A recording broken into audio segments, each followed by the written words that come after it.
Good evening, ladies and gentlemen. We had almost 1,200 of you on a moment ago. We're only at 182. Please get everyone to push that button and join. And it was mentioned earlier, guys, if you can press the subscribe button on the IPA Pool YouTube channel, maybe even share it and try and get as many people to hit that button as possible. You all get notifications, you will know when we are on. Hopefully get some decent content on a weekly basis coming soon. Yeah, fingers crossed we can get that going. We're going to do something, that's for sure. But it is the Scottish Grand Prix final, it is the IPA, it is Scotland. It's the Players' Lounge in Falkirk.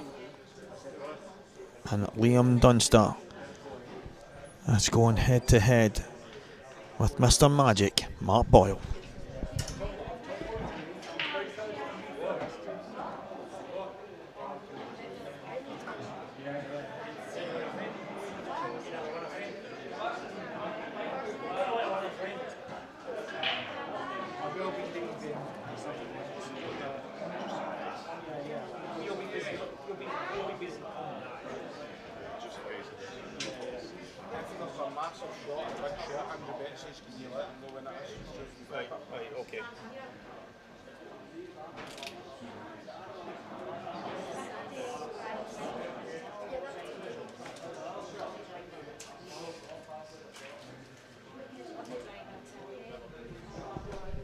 Liam Dunster to break.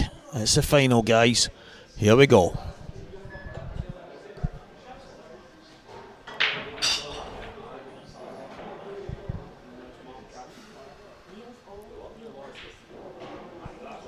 So dry break to start with for Liam.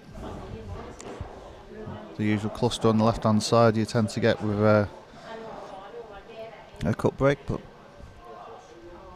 this does look like a chance nevertheless. Most awkward ball is the yellow on the side cushion, but there does seem to be a gap into that, so he could still cut that in, or he could take a real gamble and play the plant now. But if you play that, you win or lose the frame on this very shot. So welcome to all the viewers. Please share and like the stream, and also please subscribe so you get notifications for future matches and future tournaments. So he does take the brave shot and takes the plant, so that's opened everything up really nicely. Yeah, as Dave mentioned, and I did myself just before, hit that subscribe button. Let's get some notifications going your way for some of the IPA pool stuff.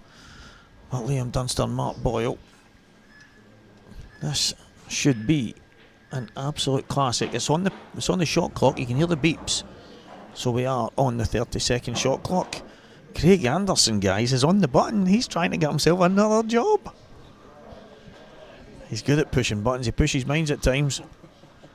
I thought that was a fire alarm, the beeps. Yeah, the shot clock is in play. We're at 382 now, guys. So please, please, please, please keep firing those numbers up. We were at almost 1,200 viewers in that semi-final. It's going up quickly.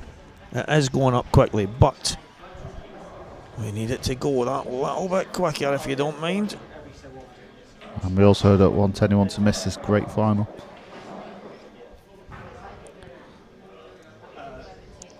All the makings of a classic.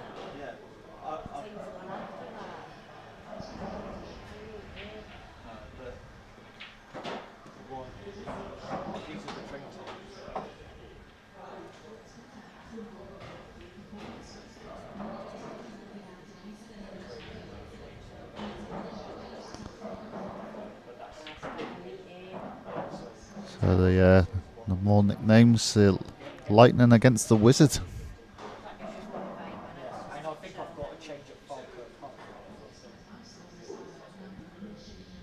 Where's Falkirk? Just like further up the town. So yeah, the red into the yellow, yeah, that is allowed because that is an open table, so you can hit any ball you like and pot any ball. Because he potted the yellow, he's then on yellows.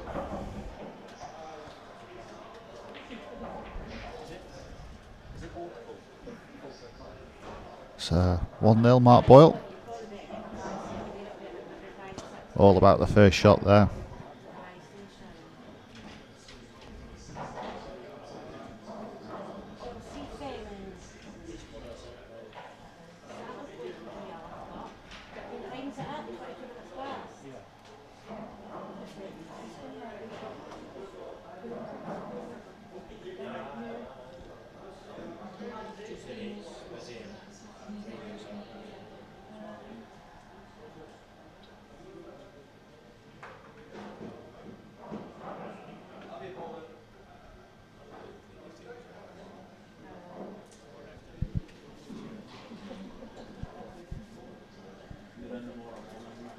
So frame 2, Mark Boyle to break.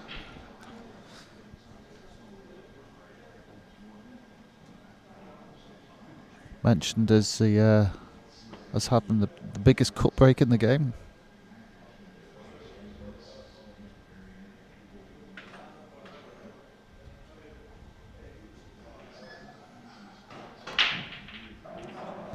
Wow, he really hit that. I honestly thought that time the cue ball was coming off the table, but still managed to stay on. But no friends and open table for Liam.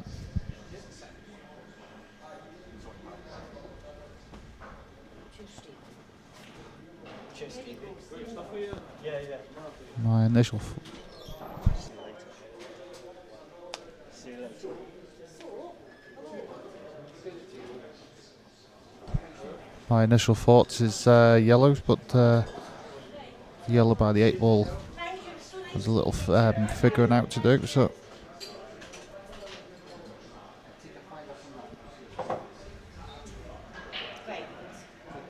reds are a little more open, but it's been able to pot one now. It doesn't appear to have a red on, so yeah, some break not to have anything.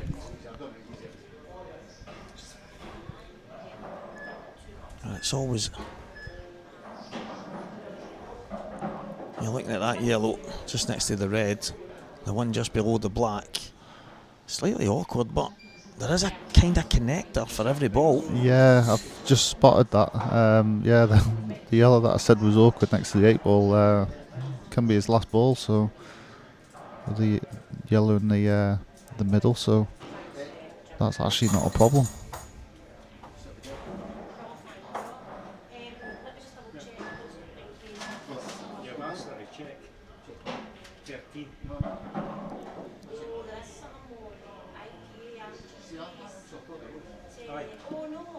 Sorry guys, I was just sharing the final details on my social media to try and get the numbers up.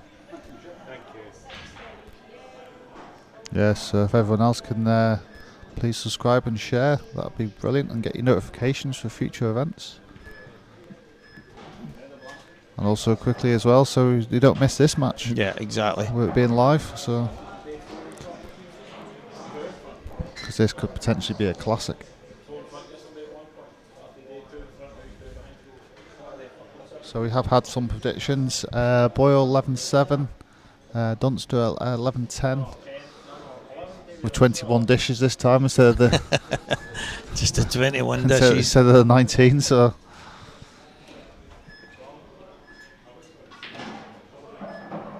they let us down last time, didn't they? yeah, they did. It was actually quite a poor show. It started off well. Did you get? I was going to have a word with them. Did you get a chance to speak to them about that? No, I mean, Scott was obviously in a hurry to get out of here, and Liam, well, he has a match to prepare for. Yeah, he doesn't like to disappoint, but I think he knows deep down that he did. No prediction. Dunster 11-4. Mark Boyle going for one hell of a double after winning the Saltire last week. He beat Scott Gillespie in that final, and he's now got his other compatriot. Just to think, those three guys, along with the likes of Fernie. There was a Scotland team at one point in time.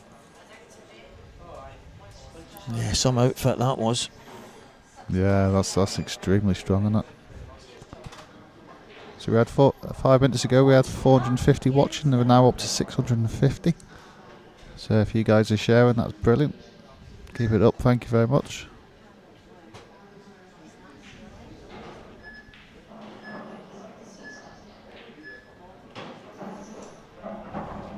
Another prediction, Dunster 11-7. The funny thing for me, like there was obviously work to be done. The yellow below the black, the one that he had to nudge over the bottom left. 30-second shot clock in play for this final. He makes it look so easy under the shot clock, and that's probably the reason why loads of people ask why he takes as much time as he does when he can. Yeah, it does. It certainly begs the question. But what I also think as well is Liam actually probably prefers it himself anyway, because it helps keep him in the rhythm. But it's hard to play like that when you don't need to. Yeah, exactly. I personally prefer the shot clock because it keeps me in a rhythm. So there's every chance that Liam's the same. But if you've got a shot that you're not sure about, you're not going to play it in 30 seconds for the sake of it when you've got as long as you can take. And I think that's true. When it does warrant the considerations that's needed sometimes. Well, obviously you don't want to knock yourself out of a rhythm at the same time, but no, it is very true that. But it's like, I think when you're told, I think Liam's one of the people that just plays to the rules. Yeah. Now, in the sense of if you tell him that he has to do something a certain way, then that's what he'll do. And if there's nothing to deter him, because I think he's one of the best. Well, obviously he's proved it. He's one of the best in the business under the shot clock. Yeah. But that finish there was not straightforward. There was obvious dangers in it and work to be done, and he made it look so straightforward. Yeah, I mean, and yeah, there is. If you're talking about the scoreboard and shot clock, Craig, the man that does the stream, is on hand to do that while we have our match referee. So yeah, Mark Kevin won. Chalmers. Yep. Yeah, so Mark won the first frame and then Liam won the last one. So yeah, I did notice there was a delay on that updating, but it's all up to date now.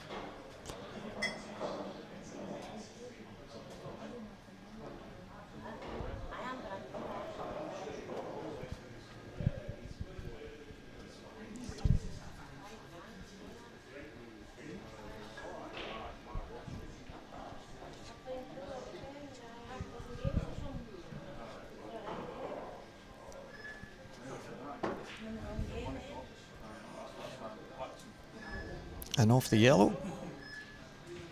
Yeah, clean. Yeah. I think the beauty of playing that clean is the fact that the cue ball went out into the yellows and created separation ready for his next shot. Yeah, I wasn't sure because of the red at the top end of the table. If he maybe nudged the yellows just in the way, well, he's controlled it very well. So yeah, that's very true. Yeah, he could have blocked off that left centre and made it tricky, but I'm sure Liam was fully aware of that with his pace control. He'd have been fully aware that was possible. So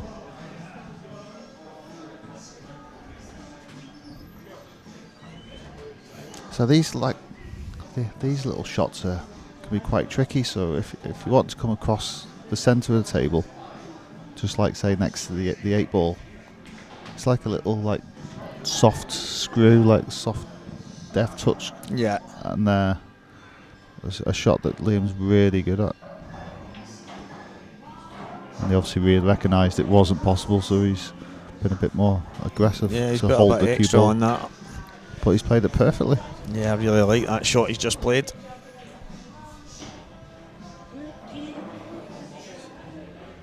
And some people may think, oh, he's just like gone into them and not much control, but the thing is he's gone into it knowing the cue ball will be where it is, and the red was always still going to be there.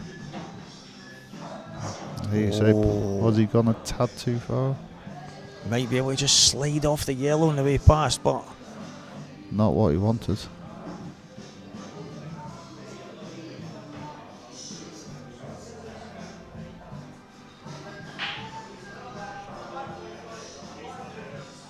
Got a bit of music for the viewers tonight for the final.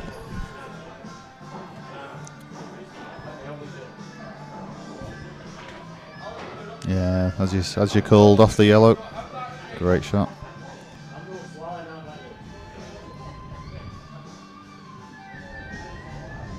Yeah, shot clock always in play in any IPA final.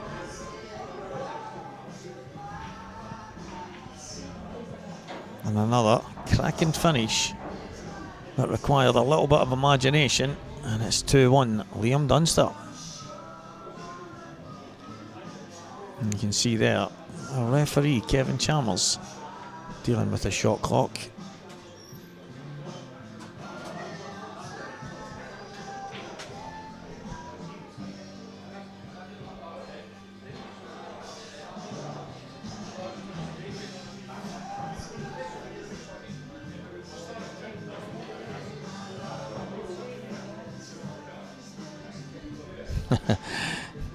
Our referee getting a bit confused there. He was saying to Craig, yeah, but it's stuck at 13 because there's a screen in there that the guys can look at to check their time. And Craig just pressed the button to show him that all he has to do is press a button and it restarts. And he just looked at him and went, okay. So 18 minutes in, we've got a few more viewers. This is still on. 3 frames, 3 dishes. It is still on. Guys up. If you get this right, this is... Listen, we're pushing the boat out. But who's to say we do not get 21 dishes here? Well, exactly, yeah. If anyone can do it, these two can. But it is already 21, look. 2-1, yeah. We've got it. Yeah, 21 there already.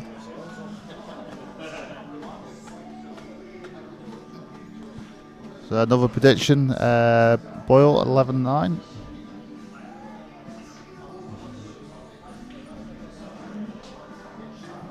Yeah, there's a lot of people, including one player who was here this weekend, Jamie Burnett. I asked him a question. He was playing Johnny McDermott, and I said, how did you and Johnny's game go? I didn't know I was playing at the same time, and he says, well, I broke well. And I went, and I just kind of made a face, and he says, well, obviously that means I won. And I was like, okay. He went, Stevie, come on, that's what this game's about at that level. He who breaks the best kind of wins the matches. Yeah. And I was like, well, okay, so let's see who breaks the best here, and let's see who wins the match. Yeah. Look at this. Well, that's a great contact. He's hit them really well. I think straight up, well, could be either colour set actually. I was going to say straight away reds, but I think it could be either colour set. I think the yellows are probably more open. It's mad because I was thinking yellows, but as you were talking there, I was looking and going, oh, the reds aren't bad as well, so they can get through to the plant at the bottom, and then they kind of all work themselves out. But the red, probably the red closest to the right middle, is the only kind of one that stands out for me. But then again, the two reds just above it, kind of automatic connectors if you drop on them. So I think if you're going red, you'd have to take that one first. It's a brave shot to take on first, so I think it has to be yellows. Oh, listen, I think I would be throwing that in regardless of what the two of them said. If both players were to dish 10 each, yeah, I think you would need to win by 2 clear. I actually like the 2 clear rule anyway. I hate deciders because I don't ever seem to win them. I just think from a scheduling point of view, it'd be a nightmare if every match had that. No, I think. But the point he's making is the fact if they were all dishes. No, I know. Then I think that is a great call that you could have it just for those matches.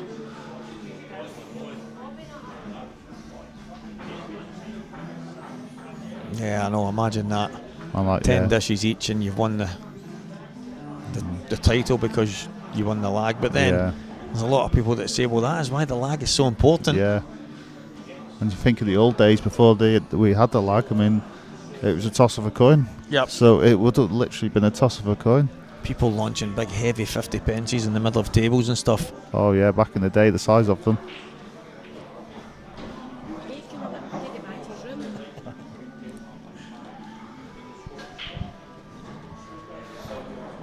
Yeah, what a brilliant break this has been. We are heading for 4 breaking dishes in a row. Well, this is how the other match was going on it, and then frame 7. Someone decided to fudge break. Yeah, so we need to be wary of frame 7 if this continues.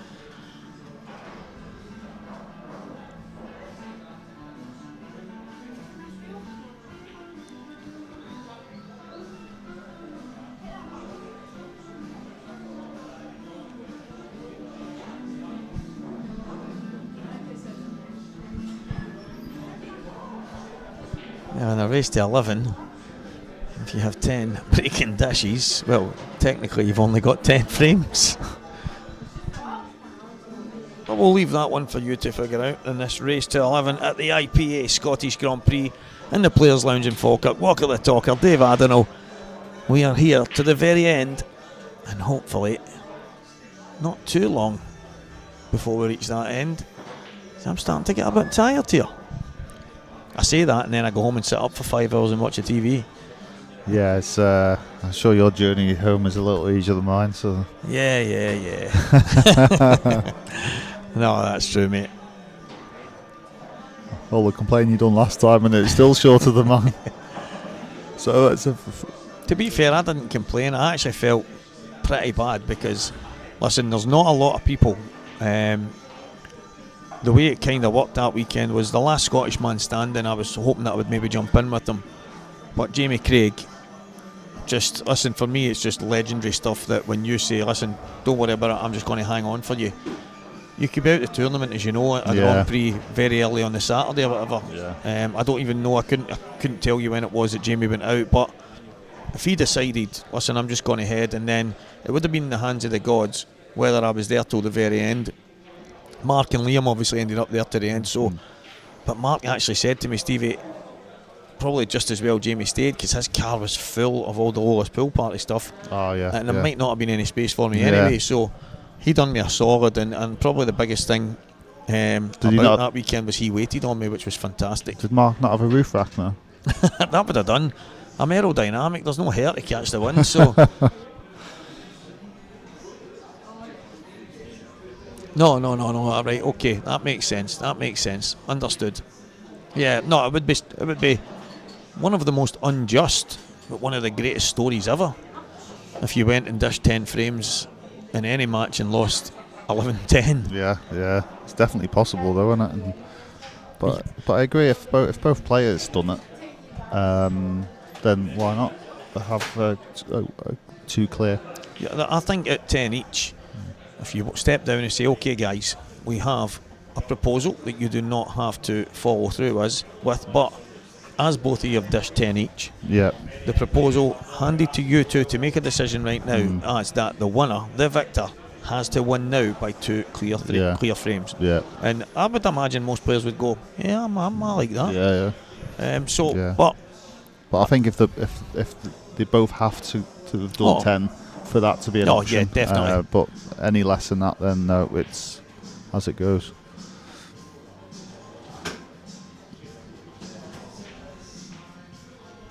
Yeah, I think if it goes to 20 each and they've both had 20 breaking dishes each, they'll be in this venue themselves because I'll be up the road.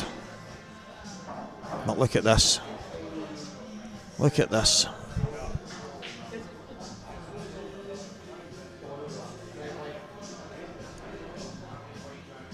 Yeah, what a scenario that would be. So guys, there was not long ago, while Liam's just kind of working these out, we had an IPA tour event in the Normandy Hotel, and Liam Dunster was in the final against Jake Dylan-Newlove. Jake won that final 7-6. Liam, I'm not sure, it might have been one of the frames that he got a ball, but his break wasn't going well for him, it just wasn't happening. Jake broken dished 6 times out of 7, but the 7th frame that he won is one of the best finishes I've ever seen. He was bridging over a ball at the top left corner, if some of you can remember it. and it was the black ball that was over that bag. Liam was on the black, and Jake, he's nailed a long pot 100 mile an hour, and then another couple after it. But it took 6 breaking dishes and one of the best finishes I've ever seen to beat Liam that night. And I said to him after it, congratulations, amazing story and that. And he said, yeah, that's me figured out how you beat Liam. You just have to break and dish almost every frame.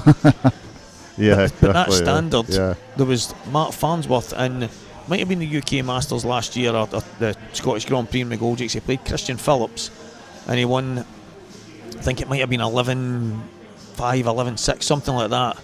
Mark had 9 dishes out of his 11 frames that he won, and Christian had, I think it was maybe 5 out of 6. Yeah. So it was almost every frame apart from a couple were dishes. So the standard's there from these guys, and it's only if the chance is there, I believe they'll get them almost every time. It's only when it gets awkward. But the ratio for breaking dishes, it's not inconceivable that one day we'll see something like that. Yeah. About the shot clock. Yeah, the final does have a shot clock. All our finals do. But apologies, can't see it on the screen, but there is a shot clock in place. Yeah, the shot clock is in play, guys. 30 seconds with one extension. I'm just looking at the rankings. I don't know if this event was on 2 years ago. I don't know if I think this is the second year of this event. I think the first event, so this year will be the 3rd Masters event that will take. I think it started with a Masters event in McGoldricks, and then the Grand Prix came the next year. So this is the 2nd Scottish Grand Prix, but the Masters event in December will be the 3rd. So with that in mind, that means Liam is going to hold on to his number 1 spot by 5 points should he not win this final. So this is a final between the number 1 and 2. So, but if my calculations are correct, Liam will still be number 1 regardless of the result. Well, there you go. It is a battle between 1 and 2. It won't really make any difference in the rankings, but it will make things a touch more interesting heading towards the next tour event, which is in Coventry. Certainly will do. Next month. So the ranking points for these two players is Liam's on 481 and Mark Boyle is 471. So only 10 points in it. But you get 25 points for winning the event and 20 for runner-up. So so Liam will still be number 1 regardless of this result. But it's a title that he'll be wanting.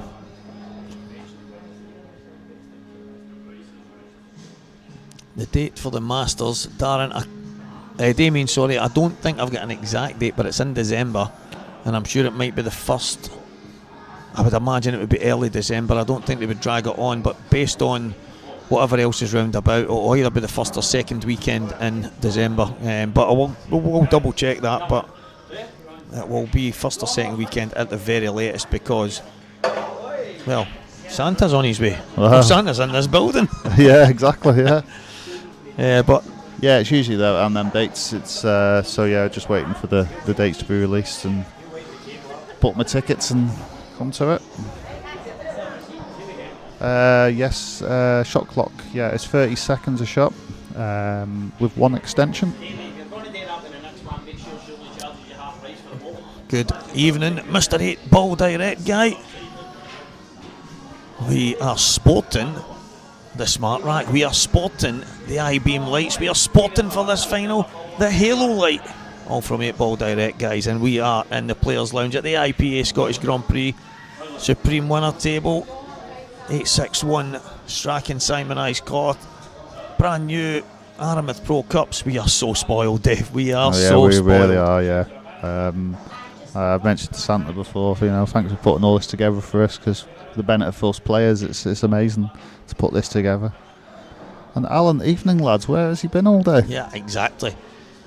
He's obviously been inventing something else. Well, yes. There's no that. I've got a couple of ideas. Is he I've actually? got a couple of ideas, Alan, but I'm gonna need you to make sure my percentages are really high. And is this the first dry break? I tell you what, you're not going to ask him to create the rack for the 11 ball rack, are you? Shh. I hope. Let that one slip, sorry. It's going to be called English 11 ball.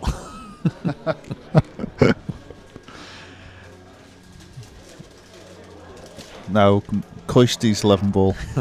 The ultra attacking form of small ball pool. No snookers allowed. If you don't pot, you lose your turn. Or you lose your turn anyway. Oh, that's there's some good ideas. Some good ideas. There's actually something I actually meant to message Alan about, and I'm going to do it because it was something I was talking about the other week. And there has to be a way of doing the thing that's in my head, but again, I ain't having someone head onto the Dragon's Den with my idea. I've already lost enough. Kev Muir, my main man. Hope you are going to join me next week, mate, at the Lola's Pool Party Finals. And where is it next week for all the viewers as well? It is in the Hamilton Town Hall. It is absolutely something else, this arena. Kitted out, going to be 2 tables to start off and then going down to 1. And you get the luxury of hearing Walker the Talker talk all day and night, and then, well, better luck, you get to see him win the big prize. What a shot, Liam Dunster. Great shot, Liam. Oh, look at the red. Oh, The red on that's the left. your reward, isn't it? Oh, wow. Wow. That is so harsh. So yeah, you make that sound like a privilege. How many years sat with you for the air conditioning? I'm looking forward to it. It should be. Yeah, sounds amazing. Yeah, It's an exciting thing that's happening in the world of pool, and Mark deserves all the credit in the world. He's sitting in the corner there, but he's done some amazing work. I mean, I've only seen one of them, and that was in the Isle of Man when he come and done it in the Isle of Man. And the amount of work and effort that goes into organising them, I mean, we can only see it from the outside looking in, but and that's only a fraction of it. It's just amazing what he's done with that.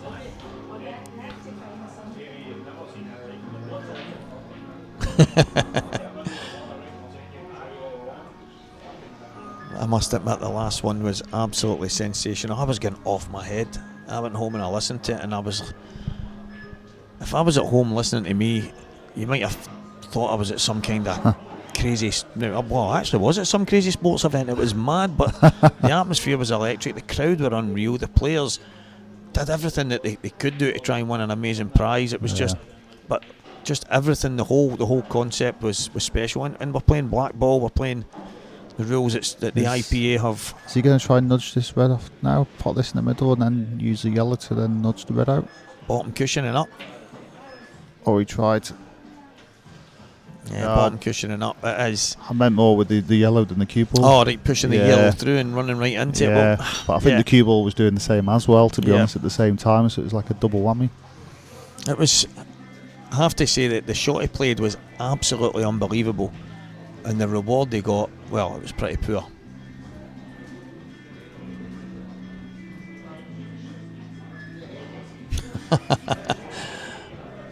What a double dunter that would be, Arnie.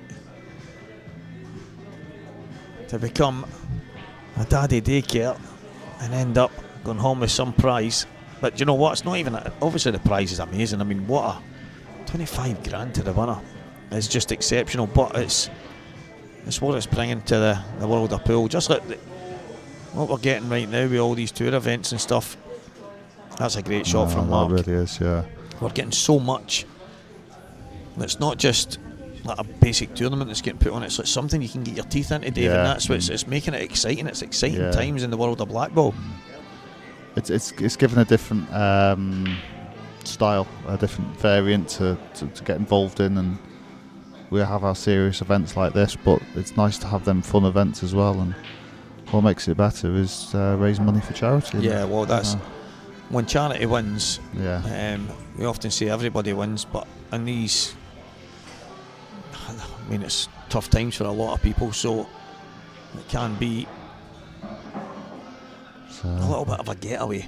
Yeah, no, definitely. Are you ready to go, Rosalind? Are you ready to go there? So likelihood is it's going to be 3-3 here, but also Yeah. It was the first dry break. It didn't go to plan. Liam pulled off a worldie of a shot, opening things up, but unfortunately, he ended up with a problem. He tried to solve that, and it's led to Mark getting back to the table. And for all I can see, should be 3-all here.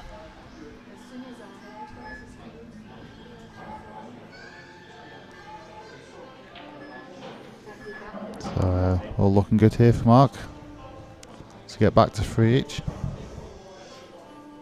Yeah. Seems straightforward enough for guys of Mark's calibre. So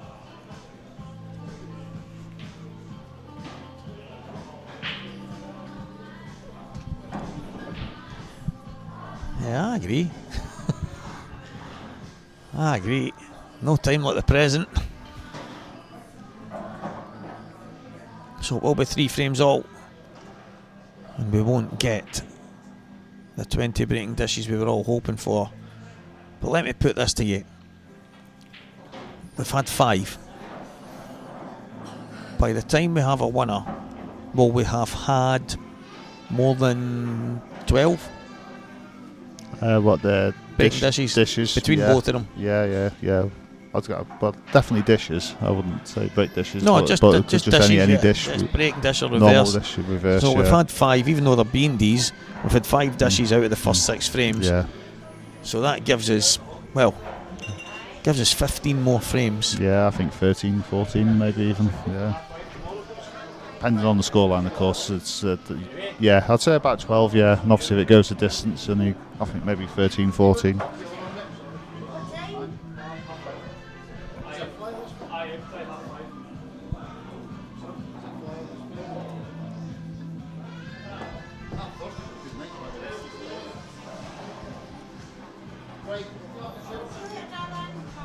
So another score prediction. Boyle 11-9. Another nickname, Liam Dunster. I don't think. I'll let you say that. Yeah. The Dunster. There's a T though in there. Must be stashed away somewhere in the back pocket. So Boyle 11-10, Boyle 11-8.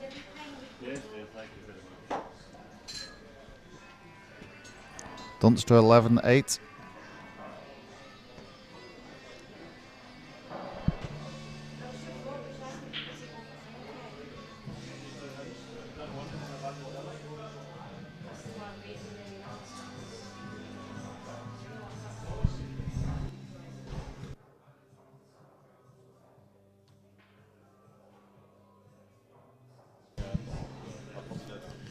Well, if that's the case, that is totally fine. I was of the impression everyone was a B&D, but we'll give a couple of RDs. I've not got a problem with an RD. I'll take RDs every day of the week. Oh, definitely if you're breaking next. Hand me the RD any day of the week. It sounded like something I'd put together. Aye, and you did. On the way in the car. It would be fitting if we ended up with a decider between the number 1 and 2 ranked players in the IPA. And both of them going head to head in the Scottish Grand Prix, 2 Scotsmen.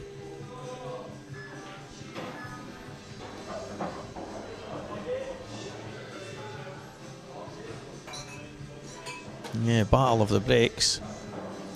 But also, is the trophy leaving the venue or is it staying in this venue? Oh, there you go. Yeah, it's another one. So, does Mr. Magic win the title and leave it with his manager, Mr. Santa Allison?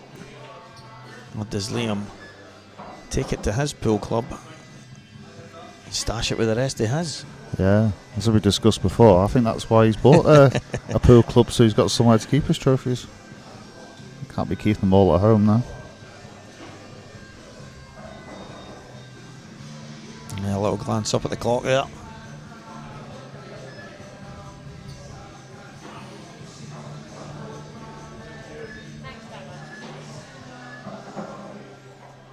So it's That's not as bad as it looks. I Yeah. think we can cue through the gap there. Just a slight bridge just to make it a little easier, but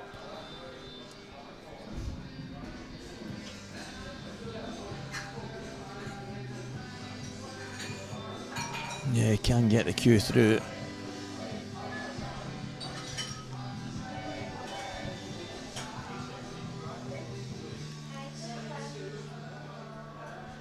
And he should have just the right angle.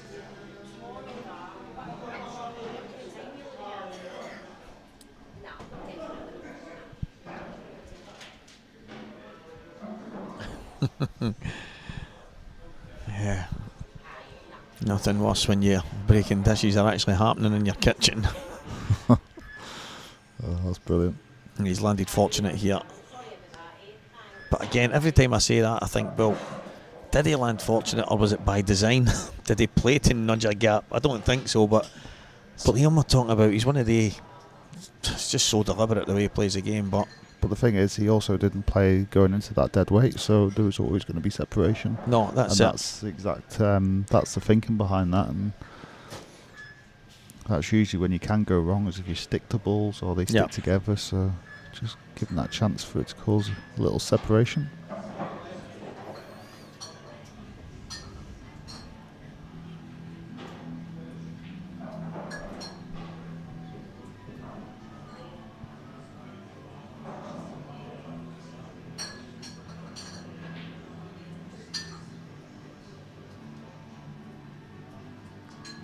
I think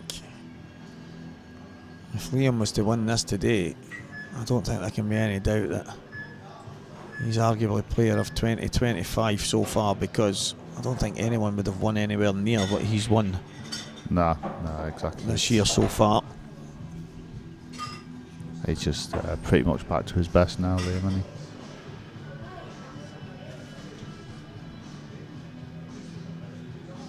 And Mark, after he's won last week, it's no mean feat getting to these kind of finals and the players he's having to beat, so he's obviously somewhere near his best as well. Yeah, most definitely. You could tell like both players are in great form, and as I alluded to before, like when you get into like the semis, you tend to be in good form. Yeah. Like you've had quite a lot of match practice and you start feeling good about your game. And tap on the leg there from Mark, appreciating how good a finish that was.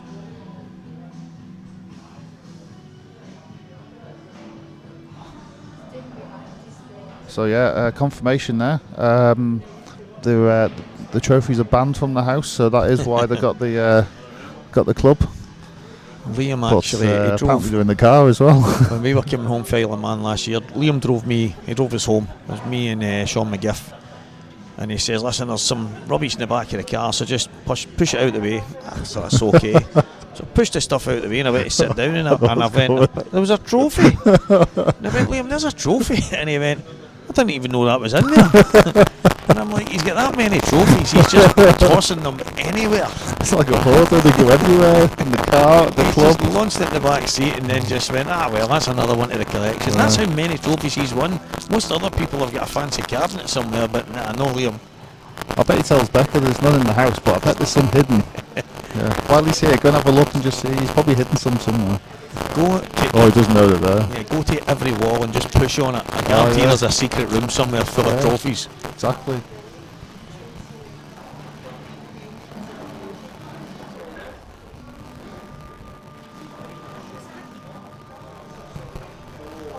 And referee Kevin Chalmers setting up the balls for Mr. Magic Mark Boyle. Frame number 8. Liam is 4-3 in front.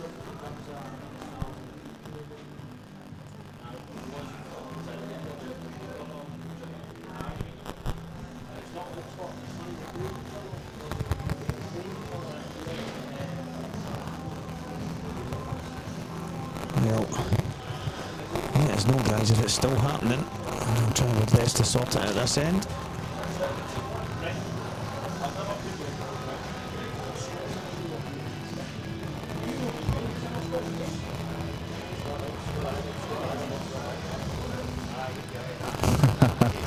Yeah, The trophy room's full, the kitchen, the living room, even the bathroom are full. Oh, brilliant. I just think there's so much happening in this building that about interference just seems to have caught up with us again. Let us know, guys, if it continues, and I'll get Craig to have a look at it in between the next frame. Yeah, still happening. Okay.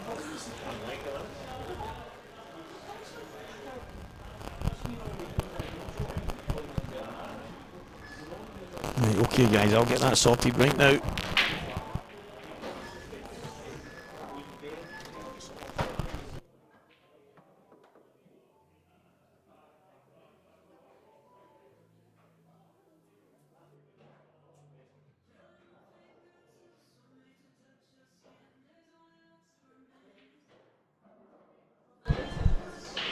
Well, we're hoping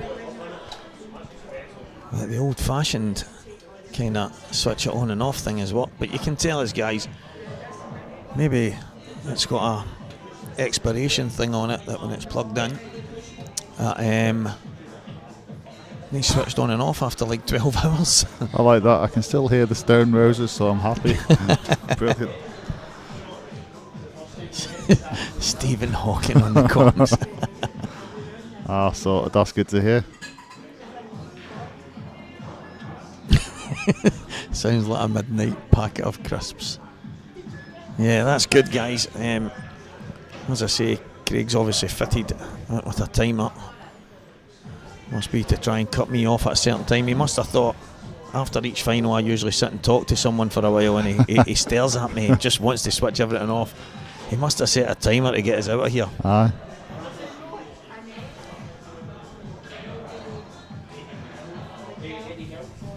That's what you have to do with Liam sometimes if he misses the ball. Just turn him on and off. So, difficult shot here for Mark, but he's so good at them. See it all the time with that type of shot. He plays them really well, and not surprised he potted that, and I think he'll get this next one as well. Well, so you can hear Walker talk again. Yeah, we do apologise. I give my sincere apologies. If it's any consolation, I've had to listen to him all day.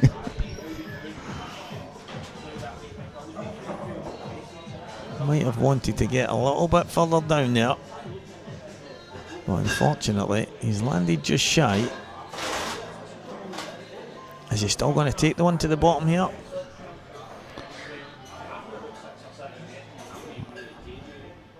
It's a tricky decision to make. Yeah, I don't know if he's going to just drop this in or like stun back slightly to then play the one who's hoping to play. So you could play the two up the top and then play then run around for the 8 ball. Just got to be careful of the yellow on the left cushion. Or he takes the red now, which I think I was mentioning about stunning into it. So he could play this. You just got to control the cue ball. You almost need the cue ball to go like the left hand side of the 8 ball if you play that, which is.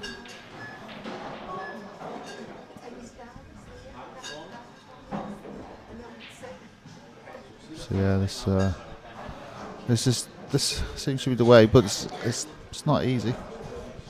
Yeah, he's going to be losing. Well, I'm saying that, is he going to drop on it and play it in the top? He's not going to try and come round the whole table for in the middle. Or is he? Yeah, it's a good shot to play that with so much side. He's just got to play for the gap. I don't think he's going into the yellow. He's just coming underneath it, so I think he's got to just come out an inch past the yellow. Yeah.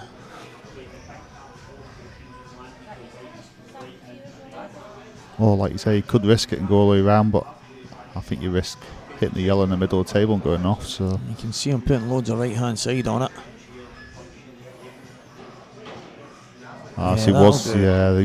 He potted that really thin to hit that yellow, so he judged that really well. If he potted that any thicker, that shot wasn't on. So. Yeah, I have to agree. with Jamie on the setup in Coventry, and whilst I understand it wasn't perfect for spectators, for the players it was different class because there was so much more space. I have to say that for the players it has to come first, because I've seen myself, Dave, at the table, and I'm playing a couple of shots, and I come round to sit down, and there's like 4 or 5 guys sitting on the seats, sitting there drinking away, and there's nowhere for me to sit as I'm playing in the match, and they're maybe there with my opponent or whatever it might be. Some guys will just come sit there and they look at you and go, "Oh, is this your seat?" And you're kind of like, "Is this for real? This is..." And so whilst I agree it's not ideal spectator wise, there's obviously a smaller kind of area, and the guys, they added a couple extra tables in the last time.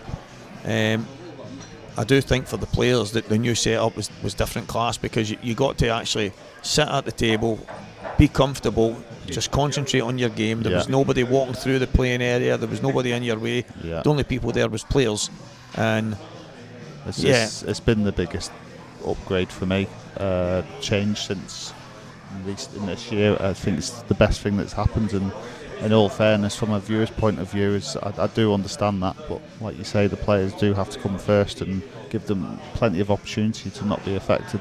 But like most of the venues you go to, the setups are usually, you're never more than, you do maximum 2 tables away. No, that's so exactly it. Exactly. I think another big thing is, obviously, maybe some people like to keep an eye on their favourite, and that's totally fine, and I understand that.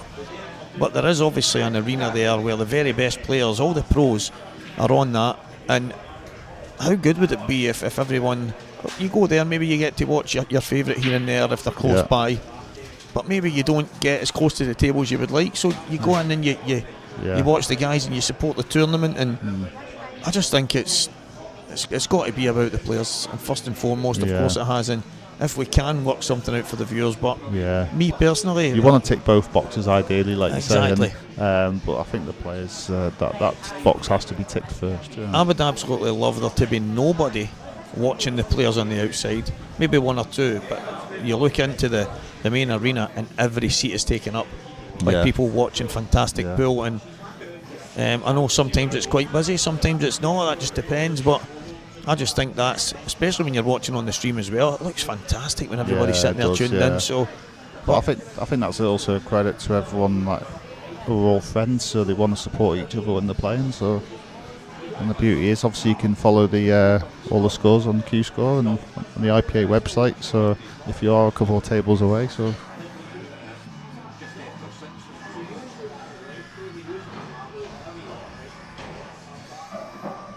I felt the Normandy for the setup was definitely like the best for what we've been saying. Like, you know, it did pretty much cover everything as regards to that. Obviously, like, there is some venues which are a little trickier and some that are awkward to see from, but I think you're going to get that with the odd venue. And you've got 20 tables, there's probably going to be one that you're in a corner or something that you can never solve no matter what. But I think it's, as long as you can do the majority, then Coventry for me, it's one of my favourite venues because it's the big open space in the lounge kind of area, the foyer typed, all the tables, chairs, obviously the bar area and what have you. But I just think it's such a good meeting place for everyone to get to know each other and just chat, have a laugh, whatever it is. And although you might not have that tiny bit of extra space inside, the amount of space you have just outside in that open area is second to none. You don't get that in any of the other venues. As you say, the Normandy actual venue, Lee Shepherd had said to me, he went, "Stevie, this is the best. This is the best by far."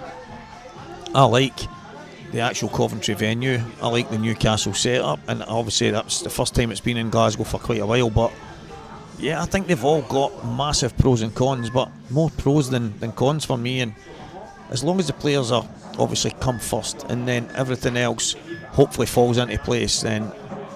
And that's the thing. It's like every venue has got a bigger tick than all the others, and you know, each one has its own big tick. And but what I do find insulting of all the times that you don't mention the Isle of Man. You mention every venue, but you don't mention the Isle of Man. Do you know why? It's because I'm dead against gambling. No, see, to be honest, that was one of the worst instances I had when Shot there from that. a couple of people went and sat in the seats down each side, and there was nowhere to go, and I'm looking, and they just stared at me, and I thought to myself, is this a joke? So I'm leaning across, I'm trying to get my drink, I'm standing at a table, and eventually my opponent, I can't mind who it was, and he says to them, listen guys, you need to just move up a bit, but they were all together, and I thought, even moving up a bit's not right, because there's people at the next table. Yeah. And but the two rooms, I know the other room had been kind of changed, and then it was the 4 tables and stuff like that, but yeah, I think the Isle of Man venue is absolutely first class. Yeah. I like the new work that's been done in the bar area and stuff was fantastic. Yeah, it was. But, it is. but I have seen some of the images of the new venue, Yes, yeah. and it is absolutely minted. So I'm looking forward to going there. I think it'll be good. I mean, I've only been to like the reception area, and it's massive, and so I've not actually been to the rooms, but I'm looking forward to it. I must admit. The only thing we'll miss is like the location's not as great as. Well, they're putting they're putting shuttle buses on to take us back and forward That's till awesome, I think they're doing that through the day till 1 a.m. or something. Yeah. They're going to have a shuttle on for us, and then after that time, if you want to stay out past that time, get a taxi. Yeah, exactly. Yeah. It's expensive to get to the Isle of Man. Listen, you can only get there by Concorde, so. What I would say is, if you are going to fly, I'd go EasyJet, because they're a lot cheaper. But other than that, get the boat, because that really is cheap. So yeah, it's pretty reasonably priced, I have to say. So Mark Boyle 5-4 ahead. To break next. Oh, not to miss an opportunity. Our Lady of the IPA, Bronwyn Ward, pounces. Oh, don't A you just... single entry is available for Coventry and Isle of Man. So anyone that wants to come and tackle either the talker or the pros, probably better playing me and tackling me than these guys, but if you want to have a go, single entry, you will get all the details on ipapool.com, or even go onto the Facebook page and the links are all there. But yeah, fire in. They might even be linked on the IPA page here at YouTube, I don't know, but it's all on the IPA website, the IPA shop, and I'm pretty sure it's £175 for single entry, but that does get you 2 events, so yeah, I'm not 100% sure. But what you need to do if you want to play against all these guys on the IPA, you have to go and click the buttons and get your entry in. Individual single entries are available, so don't hesitate. Do we have a competition in the Isle of Wight? Isle of Wight? No, but I've been there once. I played snooker there once, many years ago. If you have a fantastic venue over there, Lee, let us know about it, and we'll see what can be done there. I've been there once, it was great. Yeah. And if you know someone with deep pockets in Isle of Wight that want to sponsor a major event, we'll all come. There's also a lot of people get Isle of Wight and Isle of Man mixed up. Yeah, they do. So they definitely do. The Isle of Man is the island with the guy with 3 legs, and the Isle of Wight, couldn't tell you what that's all about. No legs. No legs, just white stuff everywhere. Yeah. Yeah, so I actually thought for a second that Mark had a time for it, but obviously it must have beat just after he's played the ball. Chasing the cue ball a bit, but he's raced into a 5-4 lead now from being behind. And a few people that's maybe considering, thinking in their mind that maybe Mark's getting back to his best. I don't think there's any doubt, Dave. I don't think there's any doubt at all. Definitely, yeah. And he has so many commitments off the table, a bit like Liam's had as well. They've both gone through stages where they've had commitments, so they've had to take a little bit of time away from the game, not as the practice speed is intense, so there's no coincidence the results follow that.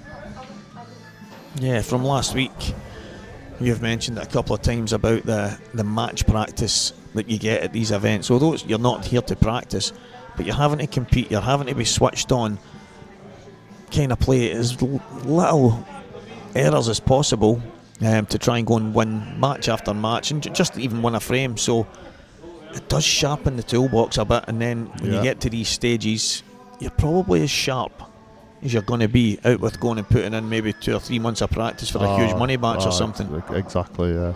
You just can't replicate this. It's like how important each shot is, and it's like when you're practicing, you're just kind of playing like willy-nilly. It doesn't really matter. No care in the world and no pressure on it, and even when you try and replicate it and pretend it's a match, you just don't get it. So you don't get that same feeling. Are they double limb, the IPA events? No. All events are single limb now, but you do get 2 events: the Open and the Amateur. That's basically so every category is mirrored now. So everything is the same. Every category are both single limb. Yeah, and you do get the luxury of a crack at the pros in the Open if you can somehow get lucky in a draw to get one of them. For me, going and playing against the very best is what it's all about. So I remember one of my first years, Dave, and I can't mind who it was I drew, but then I had John McKee or John Mackay after. Other people call him different. Looked like John McKee to me, but I drew him.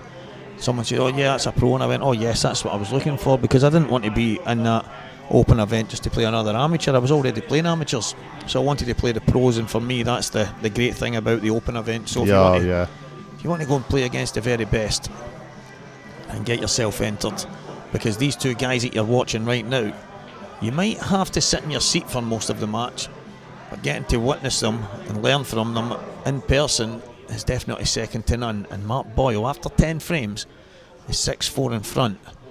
What a standard so far. Can't even really say unforced errors, because the things that's kind of went against Liam, slightly unfortunate, but Mark just looks absolutely bang on it right now. Yeah, he's just playing absolutely fantastic, and it's no surprise he's ahead in this, the way he's playing.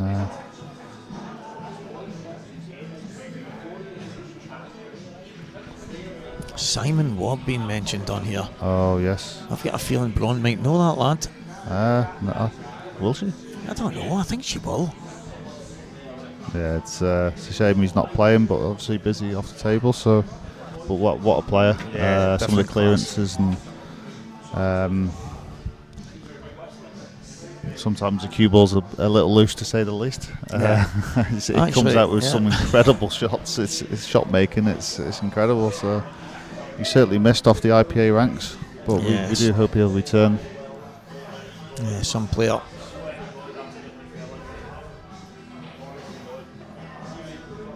Is it too early to say that Liam needs this? Yeah, no, it's not. No, he doesn't want. There's daylight now, so he doesn't want that getting any bigger. So he wants to get back in this as soon as possible.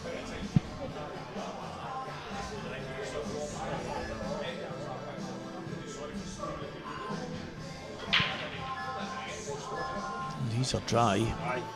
These are dry.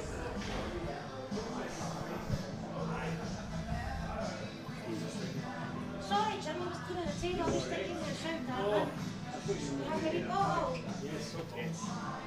Initially I was thinking reds, but the one close to the left cushion kind of buried in there, although there's a ball that kind of connects down at the bottom here. Yeah, you could play on it right away, but yeah, it's like a breaker ball, but then when you break into it, you might not guarantee to be on. So that's what he's looking at.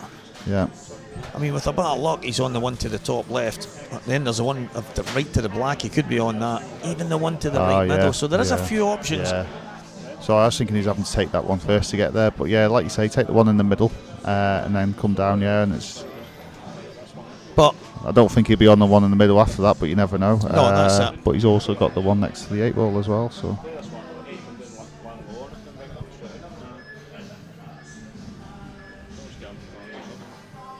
Needs to move a touch. Yeah, that's okay.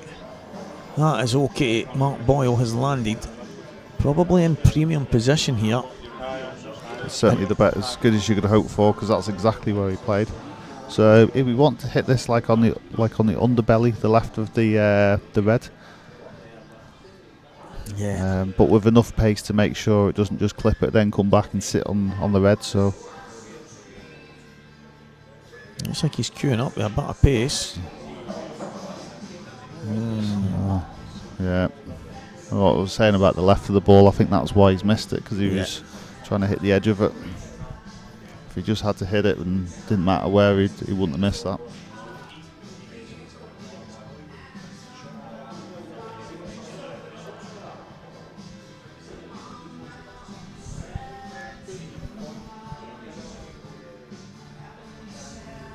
Yeah, maybe have to just play a double on that now. All the reds still have a pocket. How do you go about becoming a ref? Do you know, I think our very own Viv Ruskell, who plays on the IPA tour, the good lady of Gareth Hibbett, deals with a lot of the referee stuff. I don't know exactly, but I think it might be worth checking that out, or you can maybe get something posted on the... I don't even know, I'm not really 100% sure, but we'll try and find that out for you guys.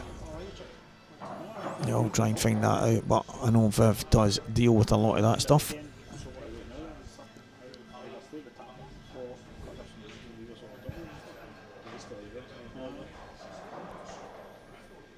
He's going to have a double to play. He's going to have to flick down, double, and then the red. So yeah, like you say, just drop this in, then the double. So unless it goes in the middle, of course. Yeah, well, he's going to be the stroke leaving it there. That makes the pot and double a lot harder.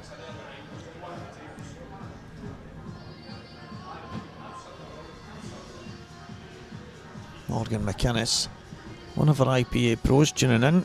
Good evening, mate. Is he cutting this in? Yeah, I think so, yeah.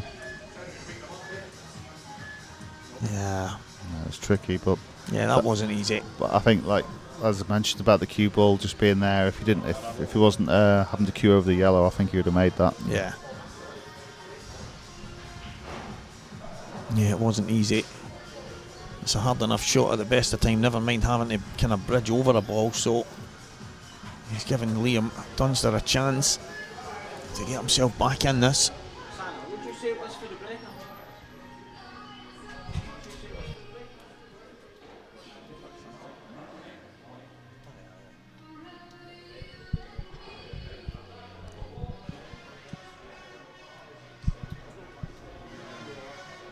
Yeah, so the map Liam's going to take, he's going to push through and take the yellow at the top left next.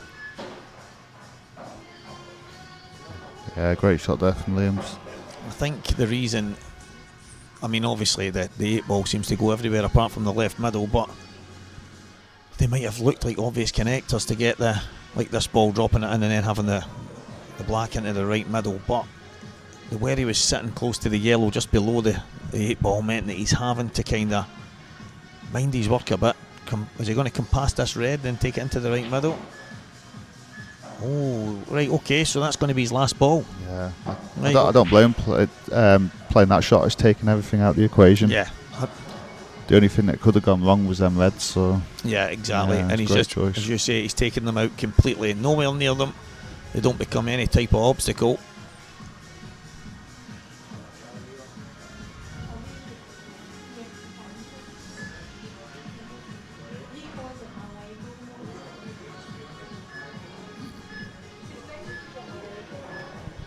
Yeah, tuning in from all over. Tiger, I hope you're well, my main man. Thomas Hill, Thomas Hill, great to hear from you. the man who refereed the final in Wales. And I have to say, he did a fantastic job the whole weekend. Very proactive on his first major event for the IPA, and he deserved all the plaudits that he got. Absolutely brilliant he was, and a pleasure to have him about. And like you say, done an absolutely great job. So we hope to see him back again soon. Well, well, well. Wow. That is so unlike Liam Dunster. And it is going to leave Mark with a chance to get severe daylight between him and Liam now. This will be to get on 7 in a race to 11. But I'm not used to seeing Liam make mistakes like that.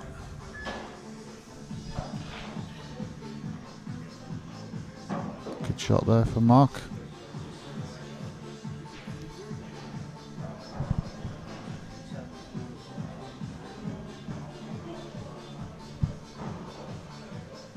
Yeah, it should be a simple screw, just delicate screw on and off the cushion. Not too much work to do. Just drift the cue ball home. And it is going to be 7-4 Mark Boyle. And to say I'm slightly shocked at the Liam Dunster mistake there is probably an understatement, but we all miss, and it's just more proof that Liam Dunster is human after all. Yeah, thanks, Brian Hobson. Thanks for your kind comments. Great to hear from you. Also, you mentioned something I meant to allude to earlier, but yeah, the open events are great. Like most sports, you're either in the amateur category or the professional category, which we still are, but the open event is a pro-am, so it does mean you get to mix the amateurs and the pros, so it's a good thing that the IPA has that. Yeah, 100%. It's the whole reason why I started playing in the IPA. I was basically told, listen, I was on my way out the game, I really was, and it's weird how things take a turn, because I was ready for basically throwing the cue and, I don't know, going and just doing something else. I go and join the IPA, I start doing a bit of commentary for the deathmatch tour up here in Scotland, and then next thing I get asked to do things grow arms and legs. Before you know it, I'm playing pretty good, I'm quite high up in the amateur rankings, I'm doing TV and commentary, everything just, but it was all because Renzi said to me, Stevie, I think you should go and play the better players. You go and play the better players, it will help your game. Yeah.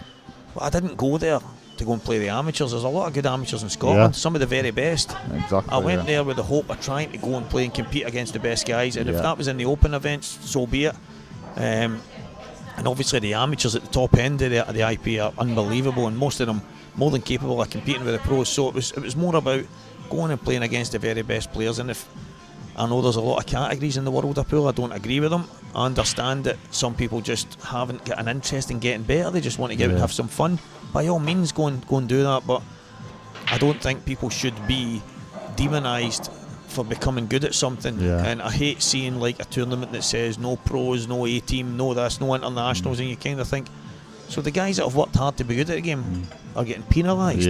We can't play in events, so going and playing in these events against the very best was what it was always about for me, and the IPA has honestly, it's helped me in more ways than one, so I absolutely love it, and I'll always be a huge supporter and advocate, and as long that may continue. But what other sports can you openly like play the world number one?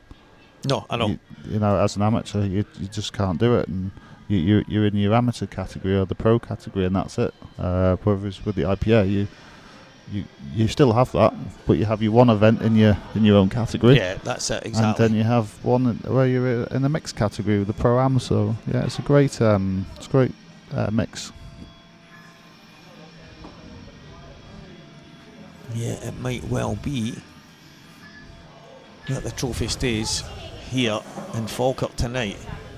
Liam will be the one guy right now will be spewing in his seat, but he is the only guy on God's green earth that no matter what, when the chips are down, he goes nowhere. And that happened against Jake. As I say, Jake had 6 breaking dishes in the match, and Liam still, with his break not going his way and all things going against him, and he didn't go away. These two players, two good friends, know each other so well. And what do I say about that shot? That type of shot? That's his shot. Just last week, he's the best at it. I don't know if you've seen the Saltire last week in the coverage. So after Mark had won the final, I interviewed him, and I spoke about that being the Mark Boyle shot. He played one up the left, up the right cushion, just the exact same as he played there, just on the outside, but he missed one to the bottom. And I spoke to him about it, and he said, Stevie, although that might be the shot, there's times where I feel like I can't see it, and I don't know if I'm cueing it properly. Right. And that is the shot, as you say, that he is synonymous with. That's the Mark Boyle shot. The way he just, it's like a pure cueing stroke. He just glides it up the cushion, whether it's 2 inches, 3 inches out. That's the Mark Boyle shot. When you mention that, did you kind of feel that at stages maybe feel like he's having to guess a little? Well, he had problems with his eyes, and his glasses they weren't right. He had to send them away and get new ones, and he said loads of problems over the last while. So, that's a shame. It's hard to hear that. Yeah, it is. The thing for me that makes it even more surreal is that he's still going out here and winning. Yeah. When I said earlier, I don't believe he's got dodgy eyes. I think he's got X-ray vision, this guy, but he kind of looked at me as if, no, that's not the case. It's just, he's had so many problems over the last while with his eyes, and it's actually made it not enjoyable for him to play the game. But that's always the risk when you leave it to last. Yeah. Just caught it a little thicker than he meant to. The thing is, when you're as talented as Mark Boyle, and then you then suddenly can't see as well, the only thing that's holding you back is your sight. It's just imagine that it happens. Wow, so close. Imagine like how frustrating that is.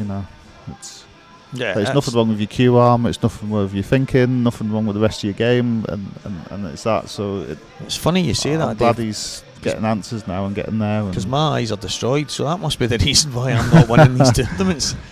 You've actually just... Well, I think there must be something definitely wrong with my eyes then. You've just given me hope. No, but to be fair, I don't know anything different. My eyes, since I was a kid, have been the way they are, but they are gradually getting worse now. Right. But I've never worn glasses, I've never had contacts, anything like that. And what I was told as a kid, you have to wear glasses for the rest of your life. That's just the way it is. There's no treatment that you can get. Yeah. And that was what they told my mum. I was only a kid, but I never ever wore glasses. I used to pretend to get took off me in school, and I would toss them away and stuff. But I grew up in a time that, well, you couldn't really wear glasses where I grew up, kind of thing. So, but it's a different world now, and but I don't know anything different. I only know what I can see, but I'm in the process of trying to get things sorted now. But I can only imagine what it's like for Mark, because Mark said laser treatment. Yeah. He said obviously. I mean, that's the thing that baffles me. You'd like to think that would be like problem sorted for so many years at least. Exactly, and that's what I said to him. I went, well, Mark, that's something I've been considering because of how bad mines are. It wasn't available to me like 20, 30 years ago. It is now.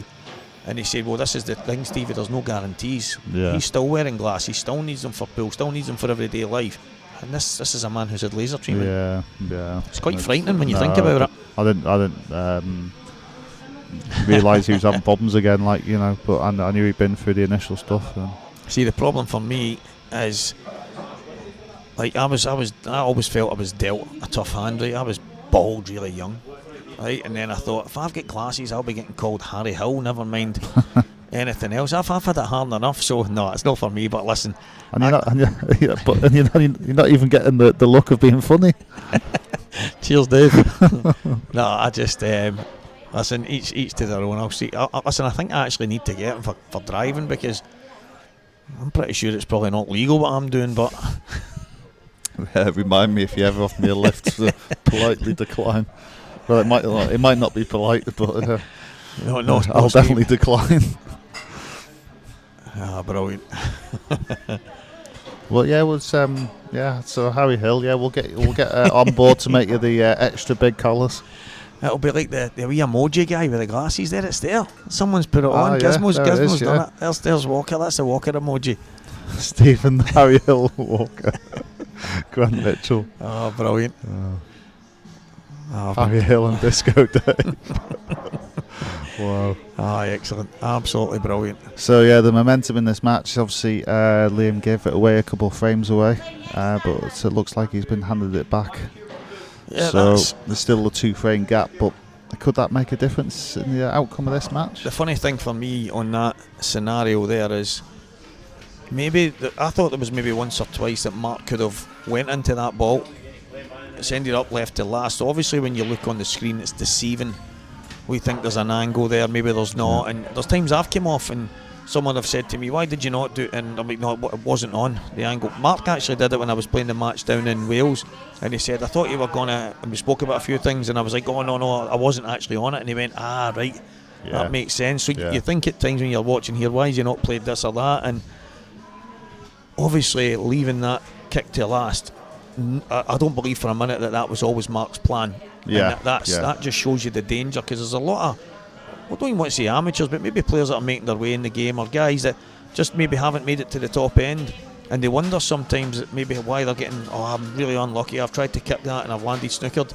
That's the danger of playing that kick at the end. Yeah, exactly that. And also the fact that people sometimes just bang into them and go, right, we'll see where it lands. Yeah, it's not controlled. But you see that the professionals, they gently nudge it, so it just nudges out and separates. Because you don't want the object ball travelling too far, because if you create separation but not too far away, it means you've potentially got a nice easy pot after, or it's there later on. Well, has that turned the tide? So Liam wants to get this match closed up sooner rather than later. It's a dry break. He will be pleased to see the yellow and the red close together, because at least that causes some problems for Mark. But the thing is, he's not got a good breakable for the two balls I mentioned, so it's not easy, this, actually. No, it's not as straightforward a table as you would like when your opponent breaks dry. However, when you break dry and the balls are sitting kind of awkward, it's a small reprieve. Yeah. When you're sitting in your chair thinking, maybe I get a chance to come back. Like, for example, like them four balls at the balk end, the red and the yellow and the black, if them two clusters of two, if they were the opposite sides of the table, suddenly this is a really good chance. But what I mean by that is the red next to yellow on the borderline is not a good ball to disturb the two balls we mentioned. So this is why he's looking at doing it with the 8 ball, but that means there's no guarantees at all.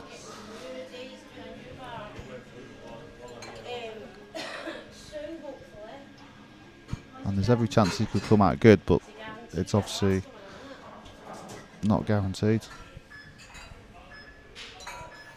No, he's deciding against it. Don't know if it's just he doesn't fancy it or time pressure. The longer this is left, that's going to become harder and harder. So is he looking at leaving the red in the left centre and then running into it? Into the yellow? Trying to open up everything in one go. He's going to have to try and do one at a time, but so I mean, for me, the one closest to the 8 ball goes. Yeah. So it's about catching that yellow, but again, there's an element of fortune needed here. It's not just a case of clipping into it and all of a sudden everything comes out like a bed of roses. So this is a big shot. So we could. Yep. So he's played it perfect. He's just a bit unlucky there. He might be all right, actually. If he drops this in, he can use the yellow as a stopper. So that'll hold the cue ball for the red in the right centre. Little trace of left-hand side and just run off the top cushion. Land on the yellow. Yeah, why not? I quite like that shot. Perfect. Some would say Dave Adenall knows what he's talking about. I don't agree always. Well, he's getting it right here. I tell you what, there's not many of them people about.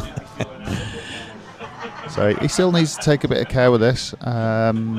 Is there enough space behind the 8, do you think, to just flick round behind it, or does he have to take his medicine and play across?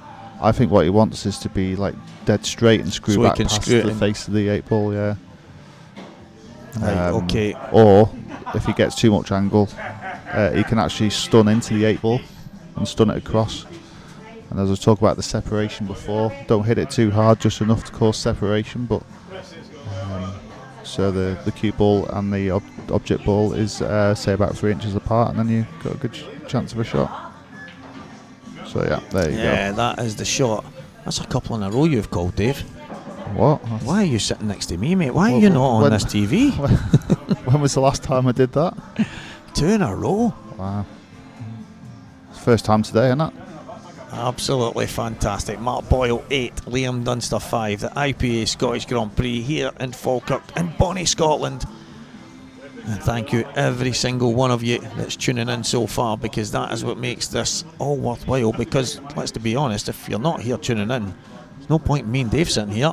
We'd be as well just down there watching the final, and it's what keeps this all worthwhile. So massive thank you from me and Dave, and especially Denny there for telling us we're doing a cracking job. Cheers, very mate. nice of you. Thank you very much, Denny. Much appreciated, really is. We're just glad you got a great final here to watch. Yeah, 8-5, race to 11. So Mark Boyle is 3 away. Dunster needs a huge turnaround, but here's the issue: it's the Mark Boyle break. And does he create some magic here and go 9-5? We're about to find out. Yeah, I'll be wanting to push on still, make sure he maintains this gap and get to the finish line. That's what you always feel when you're a few frames ahead. You know, you want to maintain it and don't want your opponent coming back at you.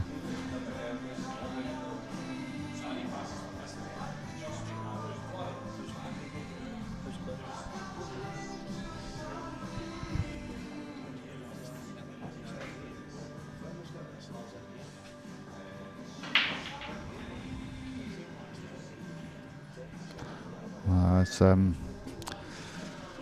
dry break there from Mark. I'd be disappointed with that. Seemed to hit them okay, but